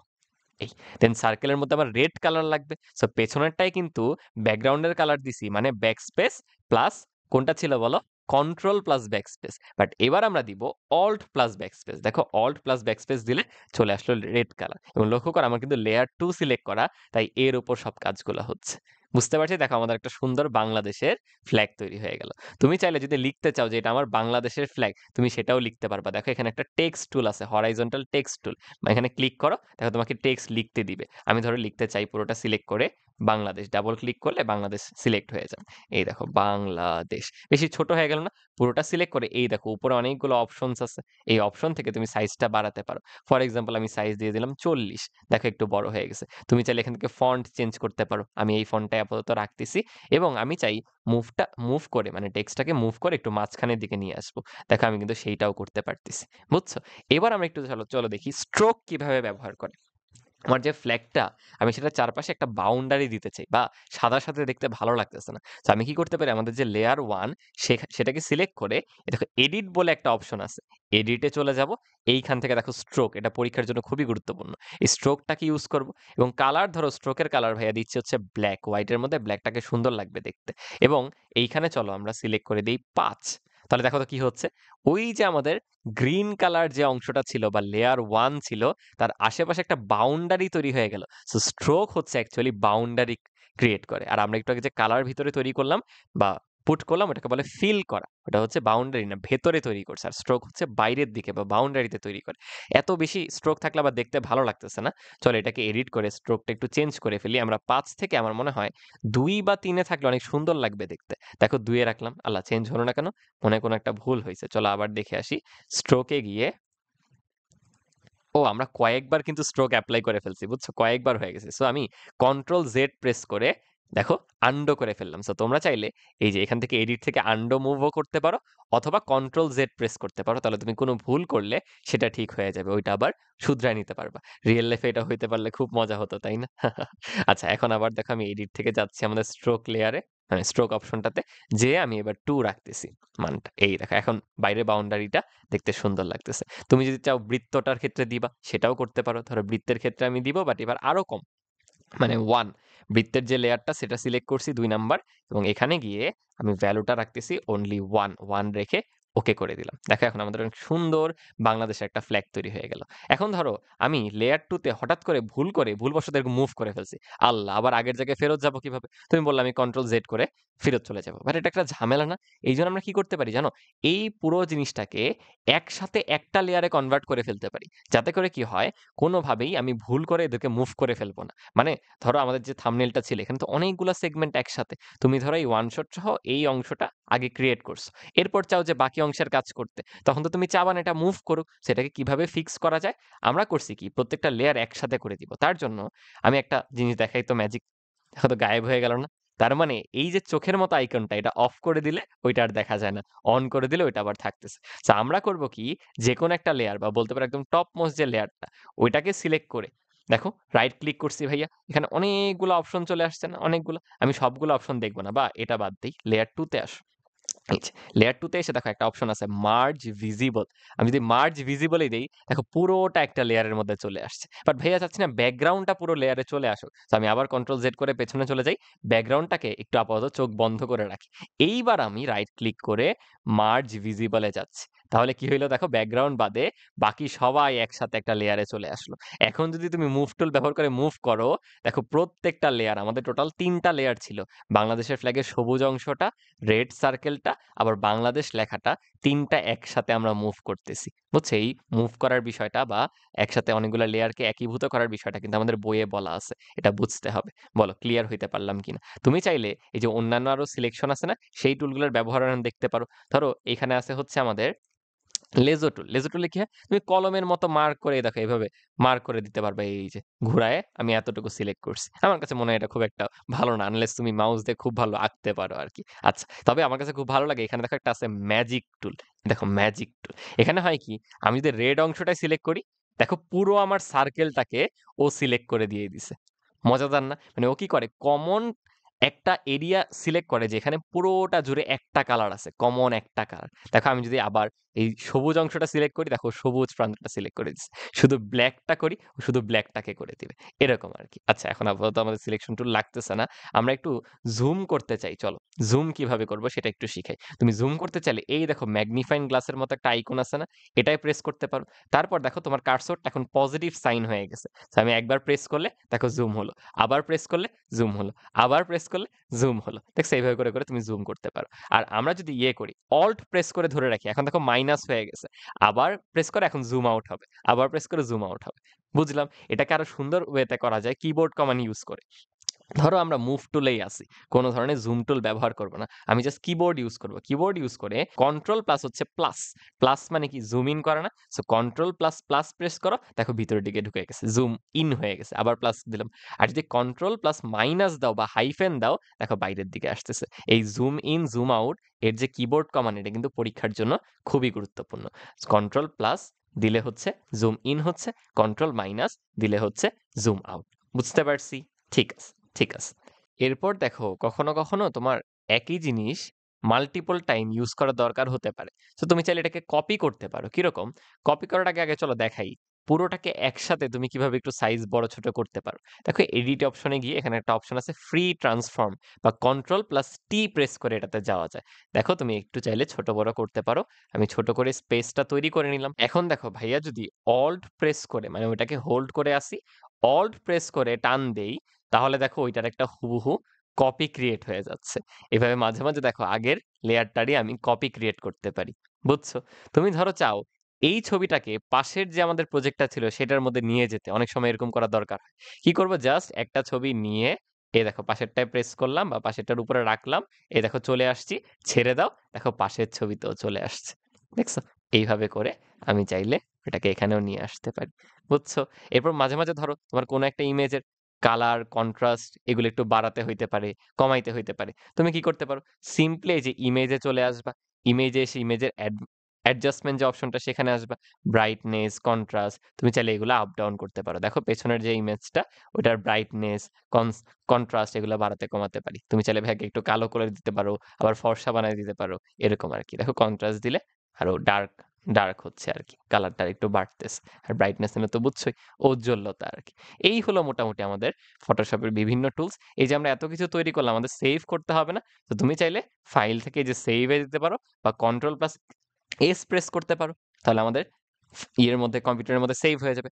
অথবা তুমি এখান থেকে সেভ এজ এ যেতে পারো, বা shift plus control plus S A যেতে পারো। আমার একটা আলাদা অপশন আসছে, আমি আমার কম্পিউটারে সেভ করতে চাই। এখানে ধরো আমাদের ফার্স্ট প্রজেক্ট ছিল, সেটা হিসেবেই ভাইয়া সেভ করে দিলাম। ওকে, বুঝতে পারছি। আমরা কিন্তু চাইলে পুরো ছবিটার যেকোনো একটা স্পেসিফিক সেগমেন্ট ক্রপও করতে পারি ক্রপ টুলের সাহায্যে। বুঝছো? দেখো তুমি নরমালি ফোনে বা যেকোনো জায়গায় ছবি তুললে কিন্তু এই ক্রপের কাজটা আমরা প্রায়শই করে থাকি, ডেইলি লাইফে অভ্যস্ত আমরা। সেটাও তুমি চাইলে ফটোশপে কিন্তু করতে পারবে। আমি এখানে চাচ্ছি না, আমি এখানে আগের এটাতেই তাই ব্যাক চলে যাচ্ছি। বুঝছো? এছাড়াও মনে করো ছোটখাটো আরো কিছু অপশনস আছে, যেমন তুমি যদি কিছু একটা স্পেসিফিক অংশ মুছতে চাও, তো আমাদের ইরেজার টুলও দেখো থাকতেছে। দেখো ওটা দিয়ে তুমি সুন্দর মতো রাবারের মতো মুছে দিতে পারবা। বাট আমাদের এত সুন্দর একটা ফ্ল্যাগ আমরা মুছে কি করব, তাই না? তাই ভাই আবার কন্ট্রোল জেড দিয়ে আগের প্লেসটায় ফেরত চলে আসলাম। আরেকটা জিনিস একটু ইম্পর্টেন্ট দেখো, সেটা হচ্ছে ওপাসিটি। এই যে আমি যে লেয়ারটায় আছি, ধরো আমরা লেয়ার 2 তে আছি, লেয়ার 2 আমাদের কোনটা? এই যে নিচের লেয়ারটা। তুমি চাইলে ওর ওপাসিটি আপ ডাউন করতে পারবা। এখন একদম 100% এ আছে। সো এই লেয়ারটা একদম 100% ভিজিবল। বাট দেখো ভাই, যদি একটু হালকা করে দিই, 70% এ নিয়েছে, দেখো আগের চেয়ে হালকা হয়ে গেল, আরো হালকা হয়ে গেল, আরো হালকা, একবারে জিরোতে চলে গেলে কিন্তু আর থাকতেছে না। সো ওপাসিটি কিছুই না, জাস্ট কালারটা একটু একটু করে ফেড করে দেওয়া। অনেক সময় কোনো কিছুকে আমরা অল্প করে রাখতে চাই, ওয়াটারমার্ক দেখো না তোমরা অনেক কিছুর উপর। সো ওয়াটারমার্কে কি হয়, পুরো লোগোটা বসিয়ে লোগোটার এরকম ওপাসিটিটা কমায় দেয়। সো এটা দেখবে ইলাস্ট্রেটর, ফটোশপ দুই জায়গাতেই থাকবে। ইভেন আমাদের পাওয়ার পয়েন্টের ক্ষেত্রেও আসতে পারে। এটা একদম জেনারেল একটা ফাংশন, অনেক ধরনের সফটওয়্যারেই থাকে। ঠিক আছে? আচ্ছা, এই হলো আমাদের ফটোশপের মোরলেস সব ফাংশনস গুলা। এবার আমরা ইলাস্ট্রেটর দেখব। চল। আচ্ছা, এবার আমরা সার্চ অপশন থেকে ইলাস্ট্রেটর সার্চ করে ওপেন করে নিলাম। প্রথমেই এই যে ফাইল থেকে আমরা নতুন একটা প্রজেক্ট ক্রিয়েট করে নিব আগের মতোই। এই যে উইডথ হাইট আমি আগের মতোই 10 ইঞ্চিসই রাখতেছি। ওরিয়েন্টেশন তোমরা চাইলে সিলেক্ট করতে পারো নিজেদের ইচ্ছা মতো। আর আমারটা একটু আপডেটেড ভার্সন, তো কালার মোডের জন্য আমার মোর সেটিংসে যেতে হচ্ছে। এই যে আরজিবি অথবা সিএমওয়াই কে, যেহেতু আমরা ইলেকট্রনিক মিডিয়াতেই রাখতে চাচ্ছি, আমি আরজিবিতে নিয়েই আমাদের ডকুমেন্টটা বা প্রজেক্টটা ক্রিয়েট করে নিচ্ছি। এই হলো আমাদের ইলাস্ট্রেটরের পুরো ইন্টারফেসটা। অনেকটা দেখতে কিন্তু ফটোশপের মতোই, তাই না? কাইন্ড অফ একটু সিমিলার সফটওয়্যার। তো ফটোশপে যদিও আমরা শুধু এডিটিং গুলো করি, আর এখানে একদম নতুন ইমেজ তুমি ক্রিয়েট করতে পারবা, নতুন করে আঁকতে পারবা। ঠিক আছে? আচ্ছা, দেখো এখানে আমাদের অনেকগুলো টুল আছে। এই টুলগুলোর মধ্যে প্রথমে দেখো যেটা অলরেডি সিলেক্ট করা, এটা হচ্ছে সিলেকশন টুল। এটা হচ্ছে ব্ল্যাক কালার। আর এটারই নিচে হোয়াইট কালারটা হচ্ছে ডিরেক্ট সিলেকশন টুল। এটা কিন্তু পরীক্ষায় এমসিকিউতে আসার জন্য খুবই গুরুত্বপূর্ণ। হোয়াইট কালারটা হচ্ছে ডিরেক্ট সিলেকশন টুল, আর ব্ল্যাকটা হচ্ছে সিলেকশন টুল। দুইটার কাজের মধ্যে কি পার্থক্য আমরা একটু পরে যেয়ে দেখতেছি। আরো অন্যান্য টুল আছে, আমি এখন একটু দেখবো আগে শেপ টুলটা। দেখো এটা আগের মতোই অনেকগুলো অপশন নিয়ে আছে। আমরা ধরো রেক্টেঙ্গেল শেপটা নিয়ে নিচ্ছি। দেখো আমরা ফটোশপে যেভাবে ড্র করতে পারতাম, ওখানে আসলে সিলেক্ট করতে পারতাম। এখানে দেখো তুমি একটা অবজেক্ট ক্রিয়েট করতে পারবা। পুরো আমাদের একটা অবজেক্ট রেক্টেঙ্গেল তৈরি করে ফেললাম। এখন আমরা আমাদের যে সিলেকশন টুল আছে, সেটার সাহায্যে দেখো রেক্টেঙ্গেলটাকে এক জায়গা থেকে আরেক জায়গায় কিন্তু আমি মুভ করে নিয়ে যেতে পারতেছি।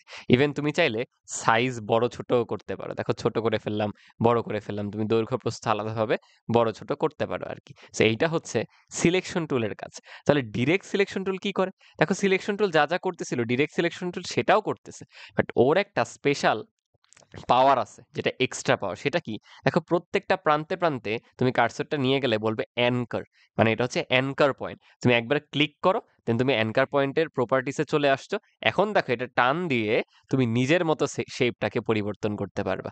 এটা কিন্তু আমরা সিলেকশন টুল দিয়ে পারতাম না, আমরা ডিরেক্ট সিলেকশন টুল দিয়ে করতে পারতেছি। একইভাবে দেখো এই যে অ্যানকার পয়েন্ট, এইটাকেও আমি একটু এদিকে নিয়ে আসি। দেখো তুমি নিজের ইচ্ছা মতো যেরকম শেপ দিতে চাও ওইরকম শেপ কিন্তু দিয়ে দিতে পারবা। ওই যে আমরা কাগজের প্লেন বানাতাম না, কাইন্ড অফ ওইরকম একটা শেপ তৈরি হয়ে গেছে। আমি আবার সিলেকশন টুল দিয়ে ব্যবহার করে এটাকে একটু সাইডে নিয়ে একটু সাইজটা ছোট করে রেখে দিই। ঠিক আছে? আচ্ছা, এরপর দেখো আমার ইচ্ছা হলো আমি একটু বাংলাদেশের পতাকা বানাবো, ঠিক আগে যেরকম ফটোশপে করছিলাম। এবার সুন্দর করে আমরা আঁকতে পারবো। দেখো আমাদের সেই রেক্টেঙ্গেল যে টুলটা, সেটা ইউজ করলাম আমরা। রেক্টেঙ্গেল একটা শেপ আগে নিয়ে নিছি, একটু মাঝ বরাবর নেই। দেন আমি চাই এটার মধ্যে গ্রিন একটা কালার আনতে না? আচ্ছা চলো কালারে পরে আসি, আগে সার্কেলটা ড্র করে ফেলি। ওই যে এলিপস নিয়ে এসে ধরো এটা হবে আমার সেন্টার। মনে আছে ফটোশপে আমরা শিখছিলাম আমাদের একই সাথে শিফট আর অল্ট প্রেস করে যদি আমরা সার্কেলটা ড্র করি, দেখো একদম ওইখানে সেন্টার ধরে ইউনিফর্মলি একটা সুন্দর সার্কেল তৈরি হচ্ছে। এই দেখো সার্কেলটা কিন্তু হয়ে গেল। তাহলে এখানে আমাদের একটা রেক্টেঙ্গেল আছে, একটা সার্কেল আছে। তুমি যখন যেটাকে সিলেক্ট করবা সেটা কিন্তু মুভ করা পসিবল। সার্কেলটাকে সিলেক্ট করে সেটা মুভ হচ্ছে। আমি আবার কন্ট্রোল জেড দিয়ে দেখো আন্ডো করে ফেলতেছি। এটাও আমরা ফটোশপে দেখছিলাম যে কোনো কিছু ভুল হইলে কন্ট্রোল জেড দিয়ে আমরা পূর্ববর্তী স্টেজটাতে ফিরে আসতে পারি। আচ্ছা এখন আমরা কালার দিতে চাই। এই জন্য দেখো নিচের দিকে এই যে একটা অপশন, এটা ফটোশপেও ছিল, মনে আছে? ওইখানে অ্যাকচুয়ালি ছিল আমাদের ফোরগ্রাউন্ড কালার আর ব্যাকগ্রাউন্ড কালার হিসেবে। আর এখানে কালার আর স্ট্রোক দুইটা একসাথে একটা কালার স্ট্রোক সোয়াচ হিসেবে পরিচিত দুইজন আছে। So আমি যদি উপরেরটা ক্লিক করি দেখো এখানে কালারটা সিলেক্ট হয়েছে। সো এটা দ্বারা বোঝায় ফিল কালার, মানে ধরো ফর এক্সাম্পল আমার রেক্ট্যাঙ্গেলটা এখন সিলেক্ট করা আছে, ওই অবস্থায় আমি ফিল কালারে আসছি, আমি যেই কালার পুট করব আমার রেক্ট্যাঙ্গেলটা ওই কালারের হয়ে যাবে। যেহেতু আমরা গ্রিন দিতে চাই, চলো এখান থেকে আমরা একটু এরকম না, একটু সুন্দর গ্রিন খুঁজতে হবে, আর একটু ডার্কার গ্রিন। এই দেখো মোটামুটি হ্যাঁ একটা গ্রিন কালার চলে আসছে। একইভাবে আমি যদি এবার সিলেকশন টুল দিয়ে একটু সার্কেলটাতে সিলেক্ট করি, দেখো সার্কেলটা ওর জন্য এই কালারে আমি সিলেক্ট করব। এখন তো হোয়াইট দেওয়া, তুমি যদি ডাবল ক্লিক করো এই দেখো কালার প্যালেটটা চলে আসতেছে, তুমি এখান থেকে নিজের ইচ্ছা মতো একটা রেড কালার দিয়ে দিতে পারবা। দেখো অনেক সুন্দর করে আমাদের বাংলাদেশের ফ্ল্যাগটা চলে আসলো। বুঝছি। আচ্ছা, এটা তো ছিল কালার পুট করা। তুমি চাইলে ওই যে কালারের নিচে যেটা আছে, আগে যেটা ছিল ফোরগ্রাউন্ড ব্যাকগ্রাউন্ড, এখানে হচ্ছে কালার আর স্ট্রোক একসাথে থাকে। তো দেখো আমার ফর এক্সাম্পল রেক্ট্যাঙ্গেলটা সিলেক্ট করা, এই অবস্থায় আমি যদি নিচেরটাতে ক্লিক করি আমার স্ট্রোক চলে আসছে। দেখো স্ট্রোকের জন্য কালার প্যালেট ওপেন হয়েছে, আমি স্ট্রোকটা চাই ব্ল্যাক কালারের দিতে, দেখো তাই ব্ল্যাক কালার স্ট্রোক আছে, মাত্র 1 তো তাই দেখা যাচ্ছে না। ধরো বাড়ায় ভাইয়া 5 দিলাম, এই দেখো একটা বাউন্ডারি চলে আসছে। মনে আছে আমরা স্ট্রোক শিখছিলাম, স্ট্রোক হচ্ছে আসলে একটা বাউন্ডারির মতো। একইভাবে তুমি সার্কেলটাতে আসো, এইখানেও সেকেন্ড অপশনটা হচ্ছে স্ট্রোকের। আমরা ধরো ব্ল্যাক কালার রাখলাম, রেখে এটাকে একটু বাড়ায় ধরো ফর এক্সাম্পল 10 দিই। খুবই বাজে দেখাচ্ছে তাই না, জাস্ট বুঝার জন্য করছি আর কি। চলো সার্কেলেরটা আমার মনে হয় 1 দিয়ে দিলে দেখতে একটু ভালো লাগবে। স্ট্রোকে যাই, স্ট্রোকের এখানে 1 রাখি জাস্ট।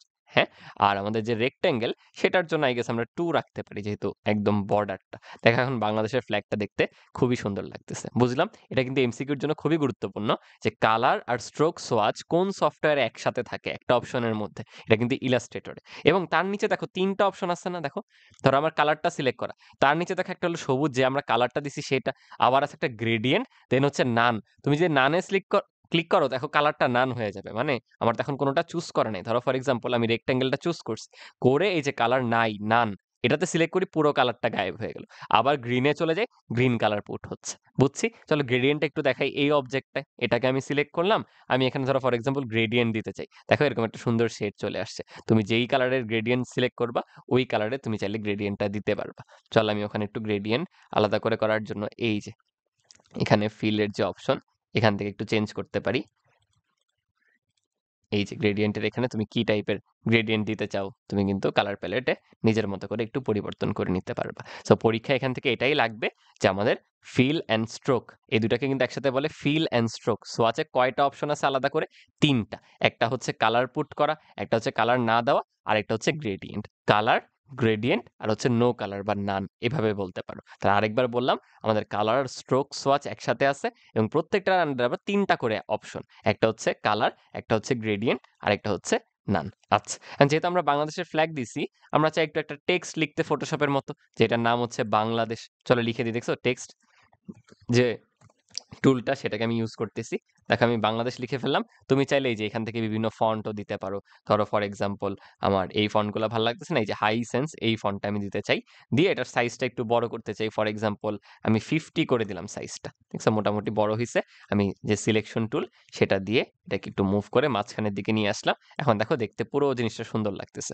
মাঝে মাঝে দেখা যায় যে তুমি ভুলবশত এটা মুভ করে ফেলছো, আমি মুভ করতে চাচ্ছিলাম না। তো তুমি চাইলে কিন্তু পুরো জিনিসটাকে একসাথে গ্রুপ করতে পারো। কিভাবে? দেখো সিলেকশন টুল ধরা অবস্থায় তুমি মাউসে প্রেস করে পুরোটাকে একবারে সিলেক্ট করে নাও।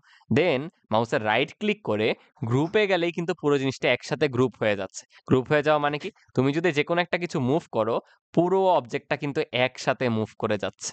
দেখতে পাচ্ছ? পুরোটা গ্রুপ হয়ে গেছে। আবার তুমি চাইলে যদি গ্রুপ না করতে চাও, আনগ্রুপও করে দিতে পারো। ইভেন আমরা অবজেক্টকে লক করতে পারি। ফর এক্সাম্পল ধরো এই যে সার্কেলটা, আমি ভুলবশত সার্কেলটা কেন্দ্র থেকে সরায় ফেলছি। তখন আবার কেন্দ্রে আনতে ঝামেলা না, তাই না? তাহলে আমি এটাকে লক করতে চাই। কিভাবে করব? আগে কন্ট্রোল জেড দিয়ে আগের অবস্থাটায় যাই। এই দেখো আমার সার্কেলটা সিলেক্ট করা আছে। এই অবস্থায় অবজেক্টে যাও, যেয়ে দেখো তুমি লক করতে পারবা। লক করে সিলেকশন, মানে আমরা যেটাকে সিলেক্ট করে রাখছি ওইটা লক হয়ে যাক। দেখো লক হয়ে গেছে। তুমি যতই চেষ্টা করো সার্কেলকে নাড়াতে পারবে না। দেখো আমার রেক্ট্যাঙ্গেলটা নড়তেছে, বাট সার্কেলটা বা বৃত্তটা কিন্তু তার স্থলেই আছে। বাট আমি চাই না রেক্ট্যাঙ্গেলটাও নড়ুক, সো আমি ওইটাকে ওর আগের অবস্থানে নিয়ে যাচ্ছি। বুঝতে পারলাম? তাহলে আমরা লকও দেখে ফেলছি।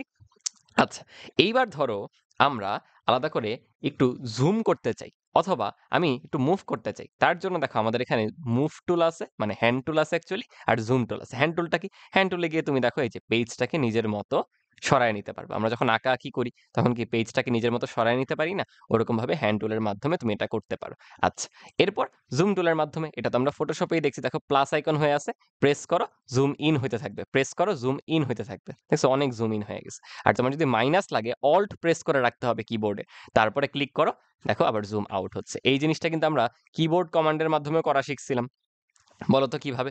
সিম্পলি সিম্পলি আমাদের কন্ট্রোল আর প্লাস দিলে জুম হয়, আর কন্ট্রোল দিয়ে মাইনাস বা হাইফেন দিলে কিন্তু জুম আউট হচ্ছে। এটাও কিন্তু আমরা অলরেডি দেখছিলাম। ঠিক আছে, এখন আমাদের ইলাস্ট্রেটরে পুরো যে প্রিভিউটা বা ডিসপ্লেটা যে শো করতেছে, এটা কয়েকটা মোডে তুমি দেখতে পারো। আমাদের বইয়ে 3টা মোডের কথা বলা আছে। এটার জন্য এই যে ভিউ মেনু বারে চলে যেতে হবে। যে দেখো একটা আছে হচ্ছে পিক্সেল প্রিভিউ। এটাই হচ্ছে আমরা এখন যেটা দেখতেছি, পুরো পিক্সেল প্রিভিউ। এই অবস্থায় তুমি এডিটিং এর সময় সুন্দরভাবে দেখতে পারো। একটা আছে দেখো ওভার প্রিন্ট প্রিভিউ। এটা হচ্ছে প্রিন্ট করার পর তুমি এক্স্যাক্টলি কতটুকু দেখতে পাবা খাতার মধ্যে যখন রাখবা, এরকম ভাবে। আর আরেকটা হচ্ছে আউটলাইন, মানে এই অবস্থায় তুমি কোনো কালার দেখবা না, শুধু আউটলাইন গুলো দেখতে পাচ্ছ। বুঝছো, এটা কিন্তু পরীক্ষায় চলে আসে। এই 3 ধরনের প্রিভিউ আমরা সাধারণত পিক্সেল প্রিভিউতে রেখেই সকল ধরনের কাজকর্ম করবো। আমি দেখো কন্ট্রোল দিয়ে প্লাস দিয়ে একটু জুম করে নিচ্ছি, আবার একটু জুম আউট করে নিই। এই হলো ইনিশিয়ালি আমাদের যা যা জানতে হবে। আচ্ছা, আরেকটা জিনিস, অনেক সময় কালারের এখানে সিলেক্ট করার পরও কালার প্যালেটটা ওপেন হয় না। সেটার জন্য কিবোর্ডের একটা কমান্ড আছে। কালার প্যালেটে যে ফিল কালার, যেটা কালার প্যালেট যদি না আসে, তুমি কিবোর্ডের F6 প্রেস করতে পারো। এটা কিন্তু এমসিকিউর জন্য গুরুত্বপূর্ণ। দেখো F6 প্রেস করাতে এই যে কালার প্যালেটটা, সেটা কিন্তু চলে আসছে। তুমি নিজের মন মতো যে কোনো কালার চেঞ্জ করে পরে দিতে পারবা, যেই অবজেক্টে তুমি দিতে চাচ্ছ। বুঝতে পারছি? আচ্ছা, আমরা ফটোশপের মতো কিন্তু এখানে অবজেক্ট বা যেকোনো একটা শেপ কপি পেস্ট করতে পারি। কিরকম? ধরো ফর এক্সাম্পল আমি এখন রেক্টেঙ্গেলটা সিলেক্ট করে রাখছি। আমি কন্ট্রোল সি দিলে এটা কপি হবে, কন্ট্রোল ভি দিলে দেখো পেস্ট হয়ে গেল। আরেকটা হুবহু রেক্টেঙ্গেল আমি পেয়ে গেছি। যেহেতু বর্ডারের বাইরে চলে গেছে, আমি একটু ছোট করে নিলাম আবার। বুঝছো? আর কাট করা মানে কি? ধরো রেক্টেঙ্গেলটা আমি বা ধরো সার্কেলটা আমি সিলেক্ট করে রাখছি। সার্কেল কি আমাদের লক করা নাকি? খুব সম্ভবত আমাদের সার্কেলটা লক করা, তাই না? চলো আমরা একটু আনলক করে নিই। আনলক অল, হ্যাঁ এই যে সার্কেলটা চলে আসছে। আমি যদি কন্ট্রোল এক্স প্রেস করি, এটা কাট হয়ে যাবে। কাট মানে তুমি যেখানে পেস্ট করতে চাও ওখানে চলে যাবে, বাট আগের স্থলে থাকতেছে না। আর কপিতে কি হয়, আগেরটাও থাকে, আবার নতুন একটা সেম হুবহু কপি তুমি তৈরি করতে পারো। এটা আই গেস তোমরা জানোই। আবার ফটোশপের মতো লেয়ারটাও কিন্তু এখানে আছে। দেখো আমরা সব একটা লেয়ার 1 এর মধ্যে করতেছি। তুমি যদি চাও যে না আমি এক্সট্রা আরো লেয়ার নিব, সেটার উপর কাজ করবে, দেখো ক্রিয়েট নিউ লেয়ার দিয়ে লেয়ার 2 এর উপর কোনো কাজ করতে পারো। ধরো এখন লেয়ার 2 সিলেক্ট করা, লেয়ার 1 কে আমি হাইড করে দিছি। এই অবস্থায় চলো একটা অবজেক্ট নিই। ফর এক্সাম্পল আমি একটা এলিপ্টিক্যাল শেপ নিলাম। এরপর ধরো আমি একটা পেন্টাগন নিই এবার, তাই না? পলিগন, এই যে হেক্সাগন তৈরি হয়ে গেছে আর কি। সবগুলো রেড কালার হলে আবার দেখা যাবে না। চলো এটার কালারটা একটু চেঞ্জ করে দিই। আমরা কিবোর্ডের F6 প্রেস করে চলো কালার প্যালেটটা এবার ওপেন করব। এই যে চলে আসছে। এখান থেকে ধরো ফর এক্সাম্পল আমি একটু ব্লুইশ একটা টোন নিয়ে আসতেছি। বেশি হোয়াইট হয়ে গেছে। আচ্ছা, এই যে দেখো ব্লুইশ একটা টোন চলে আসছে।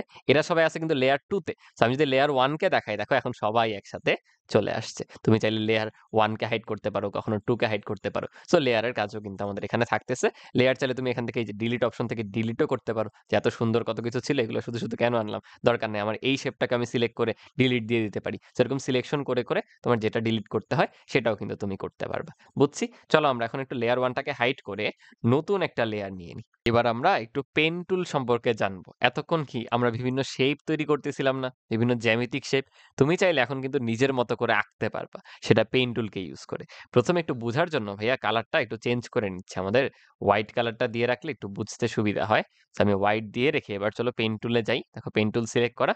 তুমি চাইলে কলম দিয়ে যেভাবে আঁকো পয়েন্ট বাই পয়েন্ট, সেটা কিন্তু দেখো আমি তৈরি করতে পারতেছি। এবং দেখো এরকম অবস্থা থাকলে এটাকে বলা হয় হচ্ছে একটা ওপেন পাথ। তুমি অনেকগুলো পাথ ক্রিয়েট করছো যেটা ওপেন। আর যদি শেষ মাথা আর শুরুর মাথা অ্যাড করে দাও, তাহলে দেখো একটা ক্লোজড পাথ হয়ে যায়। তো আমরা যে শেপগুলো নিচ্ছিলাম এগুলো সব কিন্তু ক্লোজড পাথ। তুমি পেন দিয়ে চাইলে এরকম ওপেন পাথ বা লাইন সেগমেন্টও কিন্তু নিতে পারো। আমাদের এই শেপের মধ্যে কিন্তু লাইন সেগমেন্টও ছিল। এই যে লাইন সেগমেন্টও ছিল, যেখানে শুধু একটা লাইন তৈরি হচ্ছিল। এই যে এটা কিন্তু ওপেন পাথ।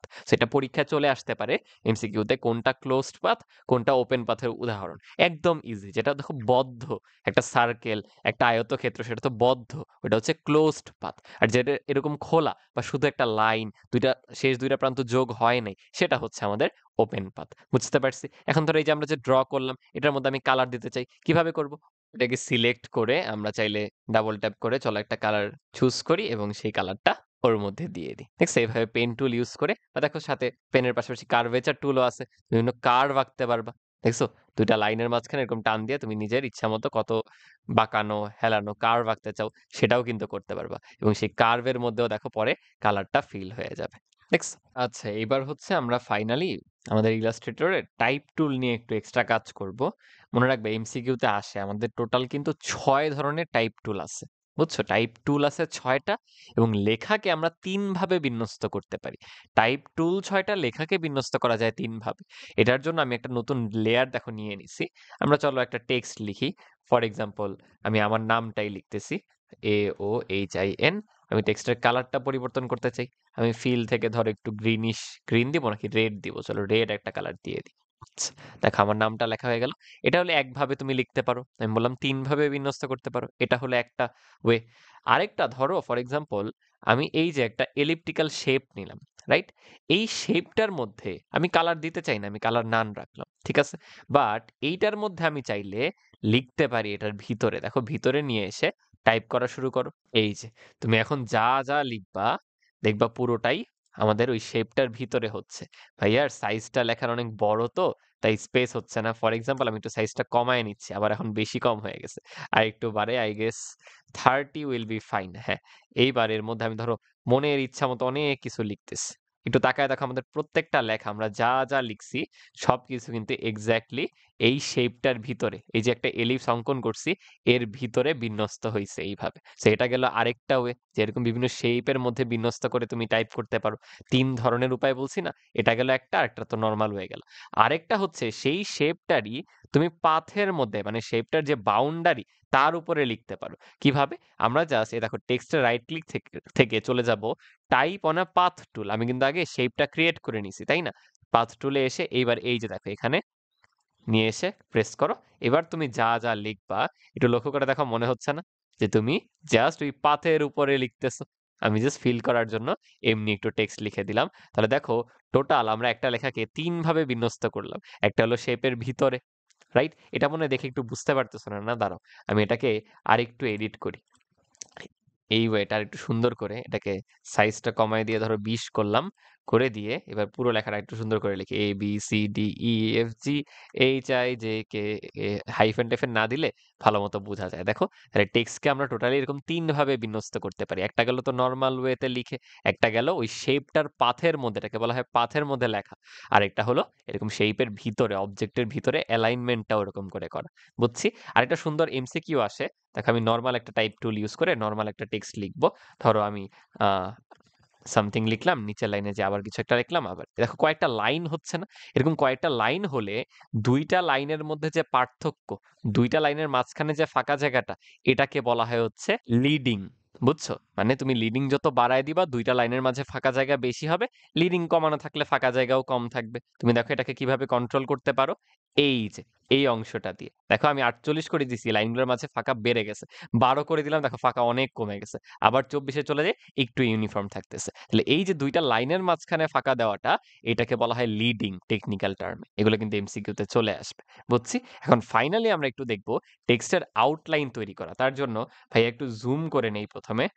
জুম করে নিয়ে এই যে আমরা যে অহিন টেক্সটটা লিখছিলাম, দেখো এইটার মধ্যে আমরা টাইপ থেকে চলে যাব ক্রিয়েট আউটলাইনস। এ দেখো ক্রিয়েট আউটলাইনস। দেন মনে আছে আমাদের ডিরেক্ট সিলেকশন টুল, সেটা দিয়ে আমরা অ্যাঙ্কর পয়েন্টগুলো নড়াতে পারতাম। একটা অ্যাঙ্কর পয়েন্ট ভাইয়া সিলেক্ট করে দেখো এটাকে জাস্ট টান দিয়ে উপরের দিকে নিয়ে যাচ্ছি। তোমরা বিভিন্ন ফন্টস দেখো না, এই ফন্টগুলো কিন্তু এইভাবেই তৈরি করে। তুমি এই লেখাটাকে দেখো বিভিন্নভাবে বিন্যস্ত করতে পারো, একটা ভিন্ন ধরনের ফন্ট হয়ে যাবে এখন দেখতে। যদিও ভাইয়া সুন্দরভাবে করতে পারতেছি না, তুমি যদি অ্যাঙ্কর পয়েন্টগুলো ধরে ধরে সুন্দরভাবে, এবং দেখো এখন কিন্তু লেটার গুলো মানে ইন্ডিপেন্ডেন্ট হয়ে গেছে, তুমি যে কোনো একটা লেটার ধরে ধরে এভাবে মুভও করতে পারবা। আমি দেখো একটা অ্যান্ড্রয়েড পয়েন্ট সিলেক্ট করে টান দিলাম, আর একটা সিলেক্ট করে টান দিলাম, মানে ভিন্ন একটা ফন্টের দেখো লেখা চলে আসতেছে। কাইন্ড অফ আমারটা দেখতে একটু এলোমেলো, তো ভুতুরে ভুতুরে একটা ফন্ট হয়ে যাচ্ছে আর কি। তো তোমরা এরকম অ্যাঙ্কর পয়েন্ট সিলেক্ট করে বিভিন্ন ধরনের ফন্ট তৈরি করতে পারো সুন্দর সুন্দর ক্রিয়েটিভ ওয়েতে। হচ্ছে আমি জাস্ট এবড়ো থেবড়ো করে আঁকায় বাঁকায় দিয়ে দিছি, আমার একটু ভুতুরে ভুতুরে একটা ফিল আসছে। এই আর কি মোটামুটি আমাদের টাইপ টুল নিয়ে যা যা ছিল। সো এমসিকিউতে কিন্তু এখান থেকে আসার জন্য খুবই গুরুত্বপূর্ণ। একটা হলো লিডিং অংশটা, দুইটা লাইনের মাঝখানে যে ফাঁকাটা। আরেকটা হলো আমরা ঠিক কয়ভাবে টেক্সট গুলাকে বিন্যস্ত করতে পারি, 3 ভাবে। আর টোটাল টাইপ টুল আছে হচ্ছে 6টা। বুঝতে পারছি? তাহলে এই ছিল মোর অর লেস আমাদের ইলাস্ট্রেটর। আমরা সুন্দর করে বাংলাদেশের ফ্ল্যাগ তৈরি করলাম। এদিকে টাইপ টুল নিয়ে আলোচনা করলাম। আবার নরমালি পেন টুল দিয়ে পাথ আঁকা, ক্লোজড পাথ, এরপরে হচ্ছে ওপেন পাথ, এই সবকিছুই দেখে নিলাম। আমার কাছে তো বাংলাদেশের ফ্ল্যাগ আঁকার পার্টটাই সুন্দর লাগছে। ঠিক আছে, তাহলে এবার চলো আমরা স্মার্ট বোর্ডে গিয়ে এই পুরো জিনিসটা থেকে যে ইম্পর্টেন্ট পয়েন্টগুলো, ভাইয়া সেগুলো একটু সামারি করে দিই। এরপর আবার আমরা এমসিকিউ সলভ করব। Let's go. ওকে, সো আমরা অলরেডি 3টা সফটওয়্যার একদম হাতে কলমে প্র্যাকটিক্যালি শিখে নিছি এবং ওইখানে কিন্তু আমরা A to Z টিউটোরিয়াল দেখিনি ভাইয়া। আমাদের পরীক্ষার জন্য এমসিকিউতে ভালো করার জন্য যা যা টুল লাগবে, যা যা কম্পোনেন্ট লাগবে সেইগুলো আমরা দেখে নিছি, তাই না? এবার চলো ওগুলো একটু সামারি করে নিই। দেখো তো, আমরা প্রথমে পাওয়ার পয়েন্ট দিয়ে শুরু করতেছি। আমরা যে পাওয়ার পয়েন্টের একটা স্লাইড বানাই বা পুরো কাজটা শেষে যেটা তৈরি হচ্ছে পুরো জিনিসটাকে কিন্তু একসাথে বলা হয় একটা প্রেজেন্টেশন। পূর্ণ একটা ফাইলকে বলা হয় একটা প্রেজেন্টেশন। এবং সেই প্রেজেন্টেশনের, এই যে দেখো বলা আছে, সেই প্রেজেন্টেশনে এক একটা অংশ, এখানে বলে অংশ, আমি কি বলি জানো? পেজ। সহজে মনে রাখা যায়।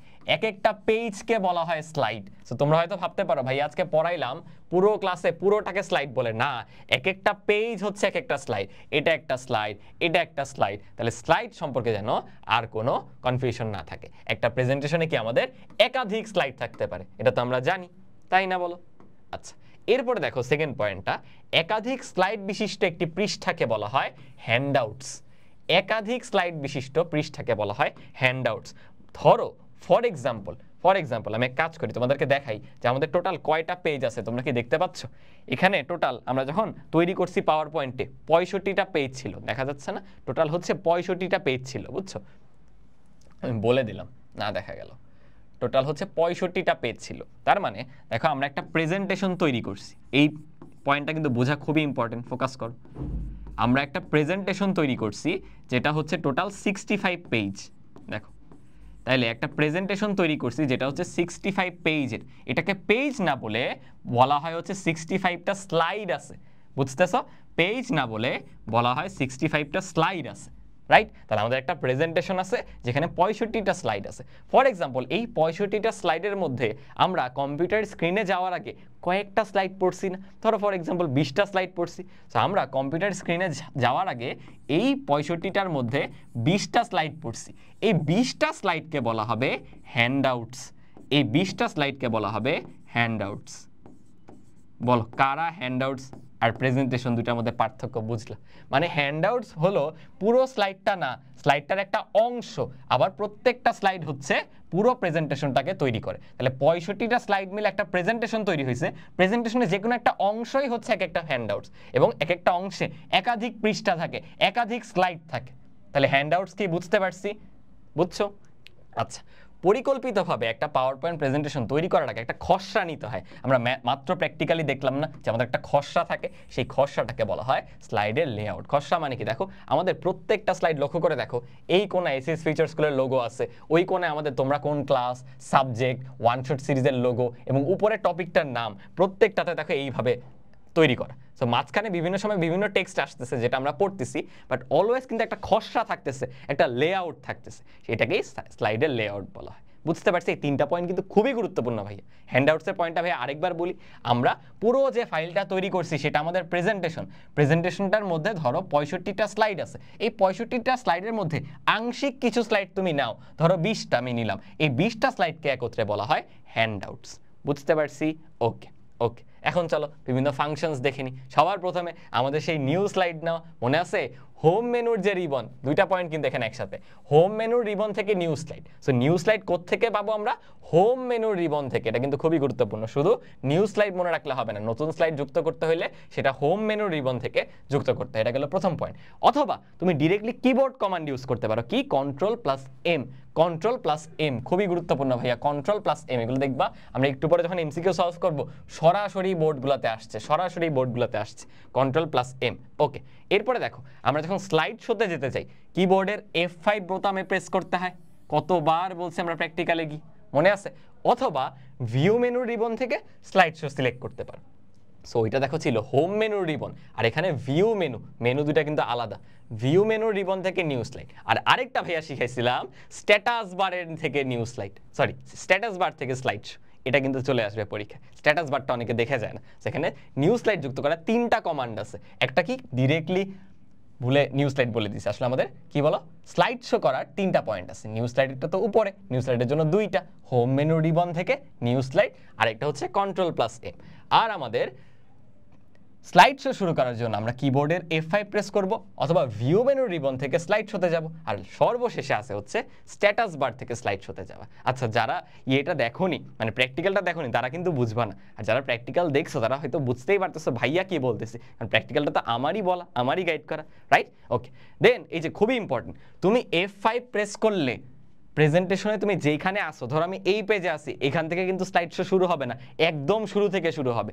সো প্রেজেন্টেশনের মাঝামাঝি থেকে শুরু করতে চাইলে Shift+F5 দিতে হবে, খুবই গুরুত্বপূর্ণ। তাহলে শুধু F5 দিলে একদম ফার্স্ট পেজ থেকে, ওই যে চ্যাপ্টারটার নাম অধ্যায় 5 মাল্টিমিডিয়া ও গ্রাফিক্স, ওইখান থেকে শুরু হয়ে যাবে আমাদের স্লাইড শো।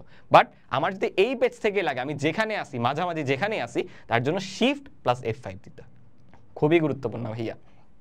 ওকে ওকে, দেন দেখো আমরা স্লাইড শোতে ঢুকে গেলে এটা তো খুবই অবভিয়াস, তুমি ডানমুখী তীর দিলে সামনের দিকে যাবে, মানে পরের পেজটায় যাবে, বামমুখী দিলে পিছনের পেজটায় যাবে, আগের পেজটায় যাবে। এটা তুমি আপ ডাউনগুলো দিয়েও করতে পারো, একই জিনিস, এটা জাস্ট একটু দেওয়ার জন্য দাও। বাট এই যে খুবই গুরুত্বপূর্ণ, তুমি এসকেপ বোতাম প্রেস করে, এসকেপ মানে কি আমি ছোটবেলায় মনে রাখতাম, এসকেপ মানে এক্সিট। তোমরা কি ভাইসিটি গেম খেলছো না? ভাইসিটি গেমে কিন্তু এরকম এসকেপ দিলে গেম থেকে এক্সিট হয়ে যাওয়ার মেনু বারটা চলে আসতো, মনে আছে? ভাইসিটি গেম যারা খেলছো, বা স্যান অ্যান্ড্রেস যারা খেলছো, জিটিএ যারা খেলছো, বুঝছো? তো আমরা স্লাইড শো থেকে বের হয়ে এডিটিং প্যানেলে আসতে পারি যদি এসকেপ বোতাম প্রেস করি। এই 2টা পয়েন্ট একদমই ইজি, এগুলো কারো ঝামেলা হওয়ার দরকার নেই। আচ্ছা, এই 3টা জায়গা কিন্তু খুবই গুরুত্বপূর্ণ। আমরা ব্যাকগ্রাউন্ড যুক্ত করা শিখছি না, তো ব্যাকগ্রাউন্ড যুক্ত করতে হলে কিন্তু আমাদের ডিজাইন মেনুতে যেতে হয়।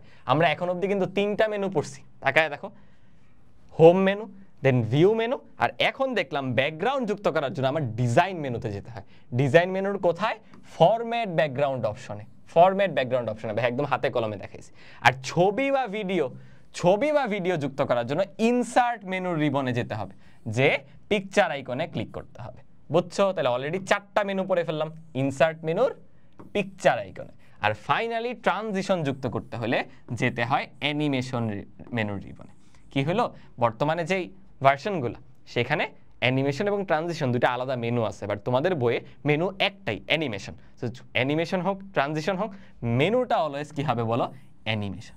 বলো, পাওয়ার পয়েন্টের এই কয়েকটা জিনিস মনে রাখা কি কোনো ব্যাপার? এগুলো থেকে সরাসরি প্রশ্ন আসবে, জাস্ট এই 3টা স্লাইড। বাট এগুলো শুধু রিড আউট করলে কিচ্ছু বুঝতা না ভাইয়া, তাই একদম হাতে ধরে ধরে মাত্র 20 মিনিটের মধ্যে পুরো পাওয়ার পয়েন্ট, 20 মিনিটের মধ্যে পুরো ফটোশপ, 20 মিনিটের মধ্যে পুরো ইলাস্ট্রেটর ইফেক্টিভ ওয়েতে তোমাদেরকে শিখাইছি। তারপরে এই এমসিকিউগুলো বা এই পয়েন্টগুলো মনে রাখতে পারলে এমসিকিউ কোনো ব্যাপারই হবে না। এবার আসো ফটোশপের কিছু বিষয় দেখে নিই, যেগুলো আমরা অলরেডি দেখছি আর কি। ও পিক্সেল, এটা কিন্তু খুবই গুরুত্বপূর্ণ। পিক্সেল জিনিসটা একটু বুঝতে হবে, ভাই বলছিলাম পরে বুঝাই দিব। ধরো ফর এক্সাম্পল, এটা আমাদের একটা ছবি, এই ছবির যে কোনো একটা ইঞ্চি তুমি নাও, ধরো ফর এক্সাম্পল এতটুকু হচ্ছে 1 ইঞ্চি। তাহলে আমরা আমাদের একটা ফটো নিলাম, এই ধরো একটা ফটো, সেই ফটোটার 1 ইঞ্চি আমি কাট করে নিয়ে আসছি, এই 1 ইঞ্চিকে আমি নিয়ে আসছি। সেই 1 ইঞ্চিকে ধরো আমি অনেকগুলা ক্ষুদ্র ক্ষুদ্র ভাগে ভাগ করছি, এখানে ধরো অনেকগুলা ক্ষুদ্র ক্ষুদ্র ভাগে ভাগ করছি ওই 1 ইঞ্চিকে, বুঝো? এই প্রত্যেকটা ক্ষুদ্র ক্ষুদ্র ঘরকে, ধরো আমি রেড কালি দিয়ে একটা ঘরকে মার্ক করলাম, এই প্রত্যেকটা ক্ষুদ্র ক্ষুদ্র ঘরকে বলা হয় এক একটা পিক্সেল। বলো বুঝতে পারলা কিনা? তাহলে পিক্সেল হচ্ছে একটা ইমেজ বা ছবির বর্গাকার ক্ষুদ্রতম একক। আবার দেখো একটা ছবি, সেই ছবির যে কোনো 1 ইঞ্চি আমি কাট করে আনছি, সেই 1 ইঞ্চিকে অনেকগুলা ক্ষুদ্র ক্ষুদ্র বর্গাকার ঘরে ভাগ করা যায়, ওই একটা ক্ষুদ্র বর্গাকার ঘরকে বলা হয় পিক্সেল। তাহলে পিক্সেলে কি একটা ছবির ক্ষুদ্রতম একক না? যেরকম অনেকগুলা পিক্সেল হয়ে হয়ে ছবিটা তৈরি হচ্ছে, তোমার একটা ছবির পিক্সেল সংখ্যা যত বেশি হবে, যত ক্ষুদ্র ক্ষুদ্র ঘরে তুমি ওটাকে ভাগ করবা, দেখবা ছবির রেজলিউশন তত বেটার হবে, ছবিটার কোয়ালিটি তত ভালো হবে। আমরা হোয়াটসঅ্যাপ, মেসেঞ্জার, ফেসবুক ছবি আপলোড করে অনেক সময় হয় না এরকম যে আল্লাহ ছবিটা দেখতে একটু ফেটে ফেটে গেছে, ঘোলা ঘোলা লাগতেছে, কোয়ালিটি খারাপ হয়ে গেছে, আসলে সেখানে পিক্সেল কম থাকে বা রেজলিউশন কমে যায়। এখন রেজলিউশন কিভাবে বের করে? এই ম্যাথ কিন্তু পরীক্ষায় আসে, এখান থেকে একটা এমসিকিউ 100% পাবা এই স্লাইড থেকে। দেখো রেজলিউশন কিভাবে বের করে। রেজলিউশন কিছুই না, তোমার হাইট আর উইথ, এই দুইটার যে পিক্সেল তা জাস্ট গুণ করে দিবা। হাইট আর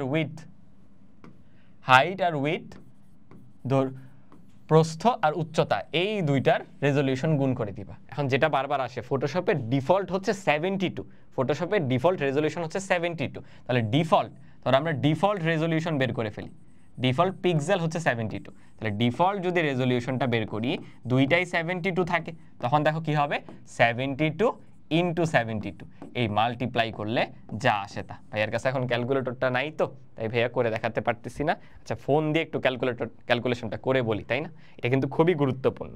রেজলিউশন আমরা কিভাবে বের করি? হাইট আর উইড এই দুইটার পিক্সেলের মাল্টিপ্লিকেশনের মাধ্যমে। 72 ইন্টু 72, এটা আসতেছে হচ্ছে 5184। দেখবে আমরা যখন এমসিকিউ করব, এখান থেকে কত এমসিকিউ আসছে পরীক্ষা, 5184, খুবই গুরুত্বপূর্ণ। তাইলে উল্টাটাও কিন্তু করতে পারে, তোমাকে রেজলিউশন দিয়ে দিবে, উল্টাটাও করতে পারে, তোমাকে রেজলিউশন দিয়ে দিবে, তখন পিক্সেলে কিভাবে আসবা? দেখো তো, একই জিনিস গুণ করে এটা আসে না, অর্থাৎ 72-এর বর্গ এটা, তাহলে এটাকে বর্গমূল করে তুমি পিক্সেলে যেতে পারবা। সো রেজলিউশন দিয়ে দিলে আমরা বর্গমূল করে দিব, বুঝতেছি? ওকে, এই হলো আমাদের পিক্সেল সম্পর্কে আইডিয়া। দেন দেখো আমরা ফটোশপের সামনের দিকে যাই।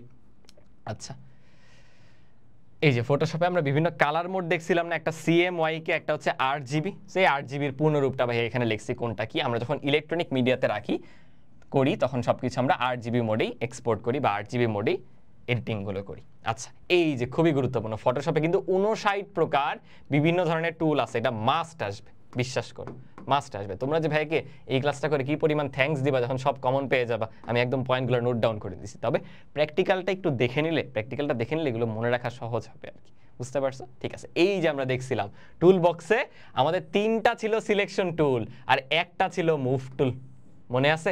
সিলেক্ট করা যায় 3টা টুলের মাধ্যমে, আর একটা হলো অনলি মুভ টুল। ওকে, চলো সামনের দিকে যাই। দেন এই যে আমাদের যে দুইটা কালার প্যালেট ছিল একসাথে, উপরেরটা ফোরগ্রাউন্ড কালার, ভিতরেরটা বা নিচেরটা হচ্ছে ব্যাকগ্রাউন্ড কালার। কখন কোনটা অ্যাপ্লাই করতে হয়, এটার কিবোর্ড কমান্ড ভাইয়া কত যে গুরুত্বপূর্ণ। তুমি যদি ব্যাকস্পেস দাও, মানে দুই ক্ষেত্রেই ব্যাকস্পেস লাগবে, অল্ট প্লাস ব্যাকস্পেস দিলে আসবে ফোরগ্রাউন্ড মানে উপরেরটা, আর কন্ট্রোল প্লাস ব্যাকস্পেস দিলে আসবে ব্যাকগ্রাউন্ড মানে পিছেরটা। আমি কিভাবে মনে রাখতাম জানো? আমার ব্যাকস্পেস তো দিতে হবে, এটা মাস্ট। বলো তো এবিসিতে কে আগে আসে? এ আগে আসে না? সো অল্টের এ, লক্ষ্য করো, অল্টের এ দিলে ফোরগ্রাউন্ড মানে আগেরটা, সামনেরটা হবে। আর সি কি পরে আসে না? সো ব্যাকগ্রাউন্ড মানে পরেরটা, পিছনেরটা, তাই কন্ট্রোল দিলে ব্যাকগ্রাউন্ড কালার আসবে। দেখছো, এইভাবে কিন্তু মনে রেখে দিতে পারো চাইলে, বাট খুবই গুরুত্বপূর্ণ, পারতে হবে। Okay, then dialogue box, stroke with. Dialogue বক্সে যে আমাদের স্ট্রোকের উইথ বা প্রস্থ, সেটা সর্বোচ্চ কত হয়? 1 থেকে 16-র মধ্যে, এটা আসবেই আসবে ভাইয়া। আর এটা আমরা দেখছিলাম যে তুমি মার্জ ডাউন অথবা মার্জ ভিজিবল দুইটাই আছে, মানে মার্জ ডাউনও ইউজ করতে পারো, আমরা মার্জ ভিজিবল দিয়ে দেখছিলাম প্র্যাকটিক্যাল করার সময়। এই দুইটার যে কোনোটা দিয়েই কিন্তু তুমি অনেকগুলা লেয়ারকে একসাথে করতে পারো, উপরেরটা না হয় নিচেরটা, যে কোনো একটা দিলেই হবে। মার্জ ডাউন দিলে কি হবে? ওই লেয়ারটা নিচের সবগুলো একসাথে মার্জ হয়ে যাবে। আর মার্জ ভিজিবল হইলে ওই যে যাদের চোখটা খোলা, আমরা দেখছিলাম না, চোখ বন্ধ করলে ওটা হাইড হয়ে যায়, যেগুলো চোখ খোলা, যেগুলো ভিজিবল বা দেখা যাচ্ছে, সেই সবগুলো একসাথে মার্জ হয়ে যাবে। বুঝতে পারছি? ওকে, অলরাইট। আসো সামনের দিকে যাই। আমাদের ফটোশপের ইম্পর্টেন্ট পয়েন্ট দেখা শেষ, এবার চলো আমরা ইলাস্ট্রেটরে যাচ্ছি। ইলাস্ট্রেটরে খুবই অল্প জিনিস আছে। দেখো, প্রথমে হচ্ছে ওই যে কালার ফিল ও স্ট্রোক সোয়াচের কিন্তু 3টা আইকন থাকে। আগে যেখানে ফোরগ্রাউন্ড আর ব্যাকগ্রাউন্ড কালার থাকতো, এখন কিন্তু ওইখানে ইলাস্ট্রেটরে কি হয়, ইলাস্ট্রেটর আর ফটোশপ দুইটাই তো অ্যাডোবের সফটওয়্যার, সো কিছু ফাংশনস কিন্তু সিমিলার, কিছু জিনিস দুইটাতেই আছে, সো ওইটা আমি জাস্ট একটার ক্ষেত্রে লিখছি। ওকে, দেন দেখো ফটোশপে আমাদের যেখানে ফোরগ্রাউন্ড আর ব্যাকগ্রাউন্ড কালার ছিল, ওইটাই ইলাস্ট্রেটরে এসে ওইটা হয়ে যায় কি কালার আর স্ট্রোক সোয়াচ। আমরা প্র্যাকটিক্যালে দেখছি কালার ও স্ট্রোক সোয়াচ, ওইখানে টোটাল 3টা অপশন থাকে। একটা হচ্ছে সাধারণ কালার, একটা হচ্ছে গ্রেডিয়েন্ট, ভিন্নকালীনী সাধারণ কালার, একটা হচ্ছে গ্রেডিয়েন্ট, আর এটা হচ্ছে নান, মানে কোনো কালারই তুমি দিতে চাও না। এটা কিন্তু খুবই গুরুত্বপূর্ণ, চলে আসবে। ওকে, দেন কিবোর্ডের F6 বাটন, এই যে কনফিউজ হয় না কিন্তু, মনে আছে F5 দিয়ে আমরা মাইক্রোসফট পাওয়ার পয়েন্টে স্লাইড শো শুরু করতে পারতাম। F5 স্লাইড শো একদম প্রথম স্লাইড থেকে, প্রথম পেজ থেকে। আর F6 দিয়ে তুমি কালার প্যালেটটা ওপেন করতে পারবা, দুইটা কিন্তু আলাদা জিনিস, ভুল করো না। ওকে, ডাইরেক্ট সিলেকশন টুল হচ্ছে সাদা তীর, আর শুধু সিলেকশন টুল হচ্ছে ব্ল্যাক অ্যারো। আমরা মাউসের যে কার্সরটা ইউজ করি, ওটা কি অ্যারো না? মাউসের যে কার্সরটা কম্পিউটার স্ক্রিনটা কি অ্যারো আকৃতির থাকে না? সো আমাদের ইলাস্ট্রেটরে 2টা সিলেকশন টুল আছে, একটা হলো ডাইরেক্ট সিলেকশন, আর এটা হচ্ছে শুধু সিলেকশন। শুধু সিলেকশনটা হচ্ছে ব্ল্যাক, আর ডাইরেক্ট সিলেকশনটা হচ্ছে সাদা। এটা ভাই আসবেই আসবে, ভালো মতো মনে রাখো। এবং শিখছিলাম আমরা ডাইরেক্ট সিলেকশন টুল দিয়েই কিন্তু এনকোর পয়েন্ট পাওয়া যায়। যারা প্র্যাকটিক্যালটা পড়ছো তারা জানো, এটা দিয়ে আমরা এনকোর পয়েন্টটাকে অ্যাক্সেস করতে পারি, বিভিন্ন আকৃতির শেপে দাঁড় করাইতে পারি। এনকোর পয়েন্ট অ্যাক্সেস করা যায় মানে এনকোর পয়েন্ট নিয়ে তুমি এডিটিং করতে পারবা। এটা কিন্তু পরীক্ষায় আসে যে ডাইরেক্ট সিলেকশন নাকি সিলেকশন কোনটার মাধ্যমে এনকোর পয়েন্ট অ্যাক্সেস করা যায়। এই দুটো কিন্তু একই টুল, একই কাজ করা যায়, বাট সিলেকশনে এই কাজটা করা যায় না, ডাইরেক্ট সিলেকশনে করা যায় এনকোর পয়েন্ট নিয়ে। বুঝতে পারছি? ওকে ওকে। দেন আসো ওই যে কালার মোডগুলো, আমাদের RGB কালার মোডের পূর্ণরূপ এখানে কে কে আছে কালারগুলো সেগুলো দেওয়া, এবং যেহেতু 3টা কালার তাই এখানে কালার স্লাইডার থাকে 3টা। আর অপর দিকে CMY কে দেখো, এটা কিন্তু অনেকে জানো না, সায়ান, ম্যাজেন্ডা, ইয়েলো, ব্ল্যাক। মেয়েরা মনে হয় কালারগুলো অনেক ভালো বুঝবে, তাই না? আমি ইয়েলো আর ব্ল্যাকটা বুঝি, ম্যাজেন্ডা মনে হয় বুঝবো, সায়ান তো আল্লাহই জানে। আচ্ছা, এইখানে কালার স্লাইডার হচ্ছে 4টা। মনে রাখবো কিভাবে? দেখো CMY কে 4টা লেটার 4টা কালার, তাই কালার স্লাইডার থাকবে 4টা। RGB 3টা কালার 3টা লেটার, তাই কালার স্লাইডার থাকবে 3টা। আর এই যে ভাইয়া এই জায়গা তোমরা পরীক্ষায় কনফিডেন্টলি ভুল করে দিয়ে আসবা। ইলাস্ট্রেটরের টাইপ টুল, ইলাস্ট্রেটরের টাইপ টুল আছে 6 প্রকার, বুঝছো? টুল আছে 6 প্রকার, কিন্তু সেই টুলগুলোকে ব্যবহার করে তুমি লিখতে পারো 3 ভাবে, লেখাকে বিন্যাস করতে পারো 3 ভাবে। এই যে দেখো, লেখাকে বিন্যস্ত করা যায় 3 ভাবে। তাহলে কি আমাদের টাইপ টুল আছে 6 প্রকার, বাট টাইপ টুল ব্যবহার করে লেখাকে বিন্যাস করা যায় কিন্তু 3 ভাবে। বলো বুঝতে পারলাম কিনা? বুঝতে পারলাম কিনা? এই জায়গায় কিন্তু অনেকে কনফিউশনে পড়ে। এবং এই দেখো আমাদের ইম্পর্টেন্ট পয়েন্ট দেখা শেষ, এখন জাস্ট আমরা ফাইনালি MCQ গুলো সলভ করে ফেলবো। চলো শুরু করি, দেখবে একদম পানির মতো সহজ লাগবে। দেখো একদম ঢাকা বোর্ড 24 আসা প্রশ্ন, জাস্ট তোমাদের আগের বছরের ভর্তি পরীক্ষা না, বোর্ড পরীক্ষা যারা দিয়েছে তাদের। চলো দেখি কি বলা হয়েছে। স্লাইড শো উইন্ডো থেকে সম্পাদনার উইন্ডোতে ফিরতে কি বোর্ডের কোন কি চাপতে হবে, মানে কিবোর্ডের কোন কিটা তুমি প্রেস করবা। আল্লাহ, কিসে চাপ দিলাম? সম্পাদনা বলতে কি বলো তো? এডিটিং না? আমরা ফটোশপের ক্ষেত্রে বলছিলাম ছবি এডিটিং করা যায় বা ছবি সম্পাদনা করা যায়। তো সম্পাদনা মানে কিন্তু আসলে এডিটিং। আমরা তো এটা শিখলামই যে স্লাইড শো থেকে তুমি এডিটিংয়ে ব্যাক করবা এসকেপ ক্যারেক্টার দিয়ে, এক্সিট দিয়ে। বলো সরাসরি পড়লাম কিনা? পরেরটায় আসো, অঙ্কন শিল্পে কোনটা ব্যবহৃত হয়? তোমরা একটু কমেন্টে লিখবে, এটা আমি চাই তোমরা একটু লেখো। আমি জানি যে ওয়ার্ড প্রসেসর কেউ বলবা না, পাওয়ার পয়েন্টও কেউ বলবা না, উপরে দুইটাতে একটু ক্ল্যাশ লাগবে। অঙ্কন শিল্পে কোনটা ব্যবহার করা হয় বলো? ভাইয়া আমরা তো শিখলাম ফটোশপ দিয়ে ছবি এডিট করা যায়, ফটোশপ দিয়ে ছবি এডিট করা যায়, ফটোশপ দিয়ে আঁকতে পারো না, অ্যাডোবে ইলাস্ট্রেটর দিয়ে অঙ্কনটা করা যায়, বুঝতে হবে। অর্থাৎ অ্যাডোবে ইলাস্ট্রেটর হচ্ছে অঙ্কন শিল্পে ব্যবহার করা হয়, এটাও ঢাকা বোর্ড 24। চলো সামনে যাই, কি বলা দেখো। ফটোশপ প্রোগ্রামে কয় ধরনের টুল আছে বল? যে মানে খালি স্লাইডটা দেখছে সেও এটা পারবে যে ভাইয়া 69 প্রকার, এবং এটা কিন্তু দেখো 2টা বোর্ডে আসছে। শিখে আসলাম না 69 প্রকার বিভিন্ন ধরনের টুল আছে। ওকে, শ্বেতপত্র কোন ধরনের কন্টেন্ট? এটা একটু ডিফারেন্ট, মানে এটা একটু ইংলিশ ট্রান্সলেশনটা করো তাহলে দেখবা পারবা। পত্র মানে কি জানো? আসলে টেক্সট, আর ব্ল্যাঙ্ক মানে শ্বেতের ইংলিশ হচ্ছে ব্ল্যাঙ্ক। সো এটা কাইন্ড অফ ব্ল্যাঙ্ক টেক্সটকে বোঝাচ্ছে। ব্ল্যাঙ্ক টেক্সট মানে খালি পত্র, শ্বেতপত্র, সাদা পত্র। সো টেক্সট, যে কোনো টেক্সট আসলে এখানে কোনটাকে বুঝাবে বলো? টেক্সটকেই বুঝাবে না? বুঝতে পারছো? মানে তুমি জাস্ট একটা ডকুমেন্ট নিছো যেখানে এখনো কিছু লিখো নাই, সেটা ব্ল্যাঙ্ক আছে, কোনো টেক্সট লিখো নাই, সামনে তো টেক্সট লিখবা, এটা টেক্সট ধরনের কন্টেন্ট হবে। ওটা তার অডিও, ভিডিও বা ইমেজ কোনো কিছু হচ্ছে না। বুঝো নাই? ঠিক আছে। আচ্ছা, এই যে দেখো প্রেজেন্টেশনের খসড়া, বলো ওই 3টা পয়েন্টে ছিল কিনা? স্লাইডের লেআউট, এরপরে হ্যান্ডআউটস, প্রেজেন্টেশন। এর মধ্যে আমাদের প্রেজেন্টেশনের খসড়া হচ্ছে স্লাইডের যে লেআউট। আমাদের ওই স্লাইডের কিন্তু একটা খসড়া আছে, আমরা দেখছিলাম প্র্যাকটিক্যাল করার সময়। ঠিক আছে। আচ্ছা, এই যে বলো কি হবে? স্লাইডে ছবি যুক্ত করা, এটা কিন্তু একদম প্র্যাকটিক্যালি দেখছি। যারা প্র্যাকটিক্যালি দেখার সময় মনোযোগ দিছিলা তারা এটা পারবে। এটা কিন্তু শুধু স্লাইড পড়ে হবে না, শুধু পয়েন্টগুলো পড়ে হবে না। বলো কি হবে? ইনসার্ট মেনু থেকে অবশ্যই পিকচার বা ছবি অথবা ভিডিও যেটাই ইনসার্ট করতে চাও, প্রথমে আমাদের কোথায় চলে যেতে হয়? হোম মেনুর তে তো আমরা নর্মালি থাকি, হোম মেনুতে তো নর্মালি থাকি, হোমে না থেকে ইনসার্ট মেনু রিবনে যেতে হবে। ইনসার্ট মেনু রিবন থেকে পিকচার আইকনে ক্লিক করতে হবে। দেন তুমি যে ছবিটা সিলেক্ট করছো ওইটা সিলেক্ট করে ইনসার্টে চাপ দিতে হয়। এই দেখো পিকচার সিলেক্ট করে ইনসার্টে চাপ দিতে হয়। বাট এখানে অ্যাপ্লাই টু বলতে কিন্তু কিছু নাই, এখানে অ্যাপ্লাই টু বলতে কিছু ছিল না। সো এটার আনসার কিন্তু 1 হতো। এবং এগুলো প্রত্যেকটা দেখো ঢাকা বোর্ড 24-এর প্রশ্ন, প্রত্যেকটা ঢাকা বোর্ড 24-এর প্রশ্ন। আচ্ছা দেখো কি বলা, একই ডকুমেন্ট ভিন্ন নামে সংরক্ষণ করতে বা সেভ করতে কোন কমান্ড ব্যবহার করা হয় বলো, এটা পড়ছি কিনা? আমরা একদম সেভ করছি না, 3টা সফটওয়্যারে আমরা সেভ করা দেখছিলাম। সেভ দিলে বর্তমানে তুমি যে নামে সফটওয়্যারটা খুলছিলা, ধরো আমরা একটা নাম দিছিলাম না, মাই ফার্স্ট প্রজেক্ট, এই টাইপের, মনে আছে? সো ওইটা দিয়ে আমরা সেভ করছি। বাট ভিন্ন নাম দিতে চাইলে তখন সেভ অ্যাজে যেতে হয়। সেভ অ্যাজ, এই যে এটা একটু ইংলিশটা লিখে দিই, বাংলাটা দেখতে অকওয়ার্ড লাগতেছে তাই না?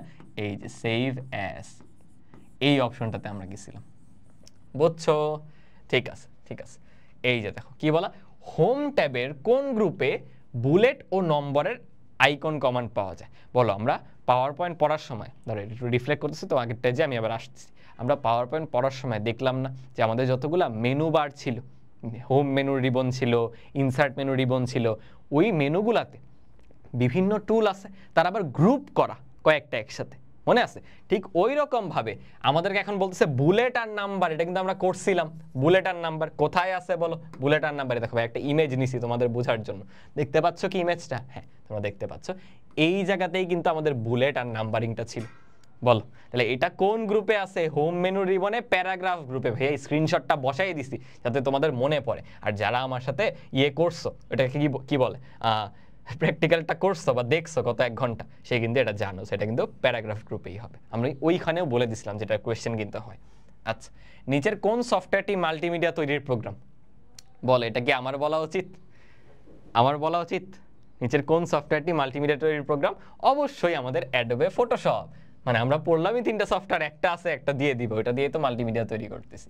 ওকে, স্লাইডে ব্যাকগ্রাউন্ড যুক্ত করতে হলে বলো শিখলাম কিনা? স্লাইডে ব্যাকগ্রাউন্ড যুক্ত হলে ডিজাইনে যেতে হয়, ছবি বা ভিডিও যুক্ত করতে হলে ইনসার্টে যেতে হয়, দেন আরও কি ছিল, অ্যানিমেশন যুক্ত করার জন্য বা ট্রানজিশন যুক্ত করার জন্য অ্যানিমেশনে যেতে হয়, মনে আছে? দেখো একবারই সব রিকল করা যায়। সো আমাদের ব্যাকগ্রাউন্ডের জন্য কিন্তু ডিজাইন মেনু রিবনে যেতে হয়, যে ফরম্যাট ব্যাকগ্রাউন্ড করতে হয়, মনে পড়ে? ওকে, ওকে। দেখো অ্যাডোবে ফটোশপ প্রোগ্রামে বৃত্তাকার সিলেকশন রেখা তৈরি করার জন্য কোন টুলটি ব্যবহার করতে হয়? এটা যে আমার সাথে প্র্যাকটিক্যালি করে নাই সে কিন্তু পারবে না। দেখো আমাদের একটা এলিপস টুল ছিল, মনে আছে? এলিপস সিলেকশন টুল, কার কার মনে পড়ে? ওটা দিলে উপবৃত্তাকার শেপ হইতো, এলিপস টুলটা দিয়ে একটু ডিমের মতো শেপ হইতো, বাট তুমি শিফট চেপে ধরে ওটা ইউজ করলে তখন সার্কেল হয়ে যাইত, মনে আছে? সেটা কিন্তু শিফট চেপে ধরতে হবে, এই যে বি নাম্বারটা, শিফট দিয়ে এলিপ্টিক্যাল মার্কি টুল বা এলিপ্টিক্যাল সিলেকশন টুল। আমরা যে 3 ধরনের সিলেকশন টুল দেখছি, একটা মুভ টুল, বুঝছো? ঠিক আছে, ঠিক আছে। এরপর দেখো কি আছে, কিবোর্ডের কন্ট্রোল বোতাম চেপে রেখে ইকুয়াল বা প্লাস বলে, এটাও ভাইয়া প্র্যাকটিক্যালি দেখাইছে কিনা। কন্ট্রোল চেপে রেখে প্লাস দিলে জুম ইন হয়, আর কন্ট্রোল চেপে মাইনাস দিলে জুম আউট হয়। সো এটা কিন্তু জুম ইন, প্লাস দিলে দেখো রাজশাহী বোর্ডে আসছে। এরপরে ভাইয়া কি করছে, একটা এক্সট্রা দিয়ে দিছি, মানে এটা আসলে রাজশাহী বোর্ডে আসে নাই, সেটা আসে নাই, আমি নিজে থেকে দিছি, যে কন্ট্রোল প্লাস মাইনাস দিলে, কন্ট্রোলের সাথে মাইনাস দিলে তখন হবে জুম আউট, প্লাস বা ইকুয়াল দিলে জুম ইন, মাইনাস বা হাইফেন দিলে জুম আউট চলে আসবে কিন্তু। ওকে, এরপর দেখো আমাদের বইয়ে যে পাওয়ার পয়েন্টের সম্পর্কে আলোচনা করা হয়েছে ওটা হচ্ছে 2007-এরটা, বুঝছো? এই জন্য এইভাবে লেখা যে এমএস মানে মাইক্রোসফট পাওয়ার পয়েন্ট 2007। এই প্রোগ্রামটি ব্যবহার করে প্রেজেন্টেশনে আমরা নতুন স্লাইড কিভাবে যুক্ত করি? কন্ট্রোল প্লাস এ, মনে আছে? আর না হয় new slide, home menu ribbon থেকে নিউ স্লাইড অথবা control plus M, control plus M, পারবো? ওকে, ওকে। এই যে দেখো পিক্সেলের ম্যাথ চলে আসছে, পিক্সেলের ম্যাথ চলে আসে। দেখো কি বলছে, পিক্সেলের ঘরে তুমি 300 টাইপ করছো, রেজলিউশন কত হবে মনে আছে? মাত্র শিখাইলাম যে এটা তো বর্গাকার, সো দুই পক্ষে একই হবে, অর্থাৎ হাইট আর উইডথ দুইটাই 300 ক্রস বা গুণ 300। এই তাহলে রেজলিউশন হবে 3 3 9, একটা দুইটা তিনটা চারটা শূন্য, মানে 90,000 চলে আসবে। এই যে এ নাম্বারটা বলছিলাম না এরকম ম্যাথ চলে আসবে, এটা কিন্তু এবারও আসার সম্ভাবনা অনেক বেশি। ওকে, ওকে। বলতো ডিজিটাল কন্টেন্টের ধরন কোনটা? এটা কি ভাইয়ার বলার দরকার আছে? টেক্সট, ছবি, অডিও, ভিডিও, এগুলো প্রত্যেকটাই তো আমাদের ডিজিটাল কন্টেন্টের ধরন। আচ্ছা, কোন ছবি রেজলিউশন? এবার দেখো রেজলিউশন দিয়ে দিছে ভাইয়া, বলতেছিলাম না আগে দেওয়া ছিল পিক্সেল, আমরা গেছিলাম হচ্ছে রেজলিউশনে, আর এখন রেজলিউশন দিয়ে দেওয়া, আমরা যাব হচ্ছে পিক্সেলে। দেখো রেজলিউশন ইকুয়ালস টু, ধরো ওই দুইটা ভ্যালু আমি জানি না, দুইটাকে আমি ধরলাম এক্স ইন্টু এক্স, আমাকে রেজলিউশন বলে দিচ্ছে, আসো ম্যাথ করতেছি, কত? 19,600, 19,600, এখানে আছে এক্স স্কোয়ার, রুট করে দাও, কত হবে? রুট ওভার অফ 19,600, 14 স্কোয়ার করলে 196 হয় না? হ্যাঁ, তাহলে এখান থেকে 14 এসে পড়বে, আর দুইটা শূন্য থেকে একটা শূন্য হয়ে যাবে। এই যে এক্স ইকুয়ালস টু দেখো 140 সিম্পলি, তাহলে উত্তর হচ্ছে আমাদের 140। ভাই বলছিলাম না উল্টা ম্যাথ দিতে পারে। আবার তোমাকে পিক্সেল 140 বললে রেজলিউশনে যেতে পারো 140 ইন্টু 140। বলো বুঝতে পারলাম কিনা, ক্লিয়ার হলো কিনা? এই যে ইমেজের ক্ষুদ্রতম বর্গ সেটাই কি আমাদের পিক্সেল, ক্ষুদ্রতম বর্গ একক শিখলাম। ওকে, আমরা অন্তত কয়টি মিডিয়া ব্যবহার করে নিজেদেরকে প্রকাশ করি? একদম আজকের ক্লাসের প্রথম স্লাইড মনে আছে কি কি ছিল? শব্দ বা অডিও, দেন আমাদের টেক্সট বা বর্ণ, তাই না? আরেকটা কি ছিল? ছবি, রাইট? ওকে, তাই কি নাকি আমি ভুল বললাম? কিন্তু ইম্পর্টেন্ট, হ্যাঁ এই যে ছবি বা চিত্র, বর্ণ, চিত্র, শব্দ বা সাউন্ড। ওকে, কোথায় গেল জানিছিলাম, এই যে। তার মানে আমরা অন্তত 3টা মাধ্যম ব্যবহার করে নিজেদেরকে প্রকাশ করি। অলরাইট, আসো সামনে যে মুদ্রণ প্রকাশনায়, গ্রাফিক্স ডিজাইনে কম্পিউটারের ব্যবহার শুরু হয় কোন শতক থেকে মনে আছে? মানে কোন দশক থেকে? 90-এর দশক। আর ওই যে বাংলাদেশেও ডিজিটাল ইয়েতে চলে যাবে, ওটা ছিল কবে? 21-এর দশক, তাই না? ভুলে যাই, বুঝছো ভাইয়া, বাংলা টার্মগুলো মনে থাকে না, তোমরা একটু দেখে নিও। তোমরা মনে রাখলেই তো হলো, ভাইয়ার মনে রাখে কি করব? কিন্তু পরীক্ষায় আসবে তাই একটু আলাদা করে হাইলাইট করে দিই। দুইটা কোথায় আমরা পড়ছিলাম এটা একটু বলে দিই। অনেকে আছে লাস্টে শুধু এমসিকিউ করতে চলে আসছে, ওরাও স্লাইড থেকে একটু দেখে নিতে পারবে চাইলে। এই যে ডিজিটাল প্রকাশনায় আমরা দেখছিলাম 21 শতক থেকে এই জিনিসটা ঘটবে, 21 শতক। আর এর আগে এই যে 90-এর দশক থেকে কি হয়েছে? মুদ্রণে, প্রকাশনায় আমরা কম্পিউটার ব্যবহার শুরু করছি। দেখছো, এটাই কিন্তু এইবার মাত্র চলে আসলো, মাত্র যে এমসিকিউটা করলাম। এটা কোন বোর্ডে আসছে দেখি তো? মুদ্রণ প্রকাশনায় গ্রাফিক্স, এই যে কুমিল্লা বোর্ডে চলে আসছে, দেখছো? 90-এর দশক। ওকে, আসো সামনে যাই। কি দেওয়া? পাওয়ার পয়েন্টের ফাইলকে কি বলে? এটা যে কত মানুষ ভুল করবে। কেউ দিবে স্লাইড, কেউ দিবে হ্যান্ডআউটস, কেউ দিবে স্লাইড লেআউট। আমরা একদম কনসেপ্ট ক্লিয়ার করে পড়ছিলাম, মনে করে দেখো। এক একটা পেজ কি বলো? স্লাইড। এক একটা পেজ হচ্ছে স্লাইড। অনেকগুলো স্লাইড মিলে একটা হ্যান্ডআউটস হয়, বাট সম্পূর্ণ স্লাইডটা মিলে পুরো যে ফাইলটা তৈরি হচ্ছে সেটা আমাদের একটা প্রেজেন্টেশনের ফাইল। মাইক্রোসফটে আমরা প্রেজেন্টেশন তৈরি করি, প্রেজেন্টেশন তৈরির সফটওয়্যার, তাহলে পুরো ফাইলটাকে প্রেজেন্টেশন বলে। ভাইয়া দেখবা কত মানুষ এটা ভুল করতেছে। কুমিল্লা বোর্ডে একটু কনফিউজিং কোয়েশ্চেন দেয়। আচ্ছা, স্লাইডে ভিডিও যুক্ত করতে হলে বলো, এটা একটু আগেও বললাম কিনা, ছবি বা ভিডিওর জন্য ইনসার্টে যেতে হয়, ব্যাকগ্রাউন্ডের জন্য ডিজাইনে যেতে হয়, এরপর ট্রানজিশনের জন্য অ্যানিমেশনে যেতে হয়, এরপর নিউ স্লাইডের জন্য হোম মেনুতে যেতে হয়। প্রত্যেকটা মেনু একসাথে পড়ে ফেলবা কি কি করা লাগে, দেখছো? তাহলে হচ্ছে কি ইনসার্ট, মানে এটাই কিন্তু পড়ার ধরন। আসছে ইনসার্টেরটা, ভিডিওটা শুধু ওইটা পড়বো না, আমি যতগুলা মেনু জানি একবার একটু রিকল করে ফেলবো, তাহলে রিভিশন হয়ে যাবে। পরীক্ষার হলে তো ওইটাই দেখাবা, আর বাসায় পড়ার সময়, বাসায় প্র্যাকটিসের সময় এইভাবে পড়তে হয়, এইভাবে বোর্ড প্রশ্ন সলভ করতে হয়। এটা কিন্তু যে কোনো সাবজেক্টেই। ওকে, চলো কি বলো? বর্তমানে বিশ্বব্যাপী ছবি সম্পাদনার জনপ্রিয় প্রোগ্রাম কোনটি? বলো, ফটোশপ নাকি ইলাস্ট্রেটর? আমি একটু ওয়েট করি, কমেন্টে বলো তো এ নাকি বি, কি মনে হয়? সম্পাদনা বলছে ভাইয়া, একটু আগেও লিখলাম। সম্পাদনা মানে এডিটিং, সম্পাদনা মানে এডিটিং ভাইয়া, অর্থাৎ এখানে এডিটিং এর কথা বলা হচ্ছে, এডিটিং এর কথা বলা হচ্ছে। তাহলে অবশ্যই অ্যাডোবে ফটোশপ। ছবি আঁকার কথা বলা হইলে অ্যাডোবে ইলাস্ট্রেটর হইতো। বুঝেছি। ওকে, থাম্বনেইল অর্থ কি? এই যে সুন্দর জিনিস ভাইয়া দেখালাম না, যে আমাদের এই পুরো ভিডিওটা হচ্ছে বড় একটা জিনিস, এটা ছোট্ট একটা সংস্করণ, ছোট্ট একটা ইমেজ, সেটাই কিন্তু থাম্বনেইল। সো হবে কি? বড় ছবির ক্ষুদ্র সংস্করণ, এটা হচ্ছে থাম্বনেইল। বুঝছো?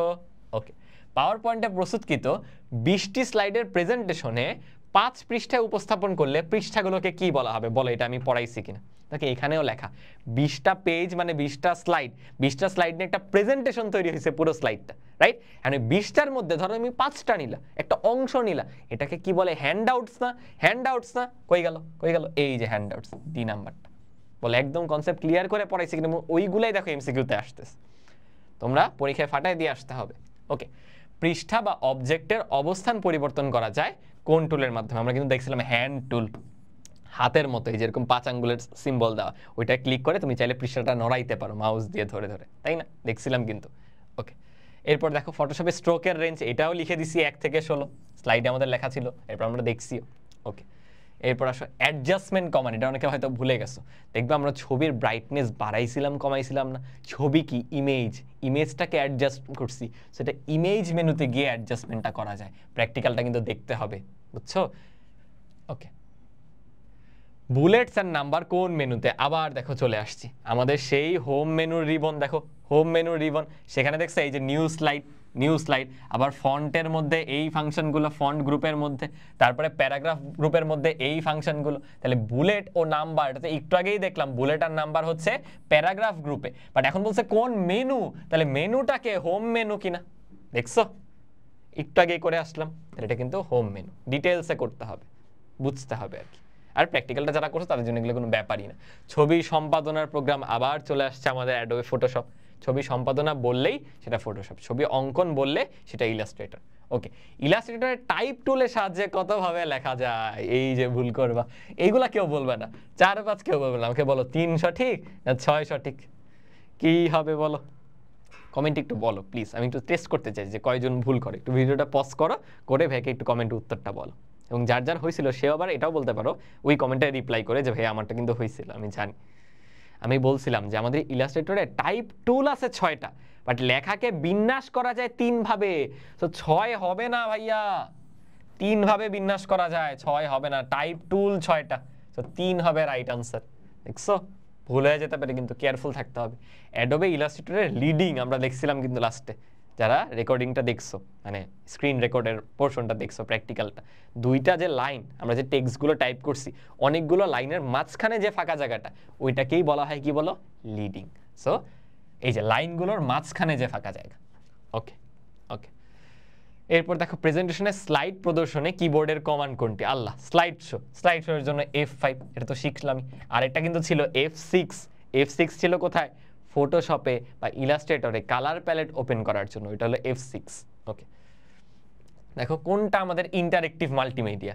রেডিও তো মাল্টিমিডিয়াই না, দেখো television cinema multimedia but interactive না, তুমি ওদেরকে কিছু বলতে পারো না, বাট ভিডিও গেমসে তোমার ইনপুট আছে, এটা ইন্টারেক্টিভ, এটা 2 দিক থেকেই হচ্ছে, বুঝলাম। এই যে নিউ স্লাইড, এটা আজকেই একটু আগে করলাম, Ctrl+M, বুঝছো? তাহলে দেখো এই 24 বোর্ড করেই আমরা কত কমন পাচ্ছি, তুমি যদি আগেরগুলা করো আরও দেখবা কমন পাচ্ছ, বুঝছি। ওকে, দেখো কি বলা, বিজ্ঞান বিষয়ের শিক্ষক সাহেব স্কুলের ল্যাপটপ ব্যবহার করে একটি সফটওয়্যারের মাধ্যমে বিভিন্ন ধরনের টেক্সট, ইমেজ, ইফেক্ট ব্যবহার করে চমৎকার একটা ক্লাস উপস্থাপন করলেন। এই যে ভাইয়া যেমন ক্লাস নিচ্ছে ওরকম উনিও ক্লাস নিচ্ছে, তাহলে বুঝতেই পারতেছে আমি যেমন স্লাইড তৈরি করছি উনিও স্লাইড তৈরি করবে, মাইক্রোসফট পাওয়ার পয়েন্ট ব্যবহার করবে। চলো দেখি, শিক্ষার্থীদের সামনে উপস্থাপিত ক্লাসের জন্য কোন সফটওয়্যারটা সুবিধাজনক?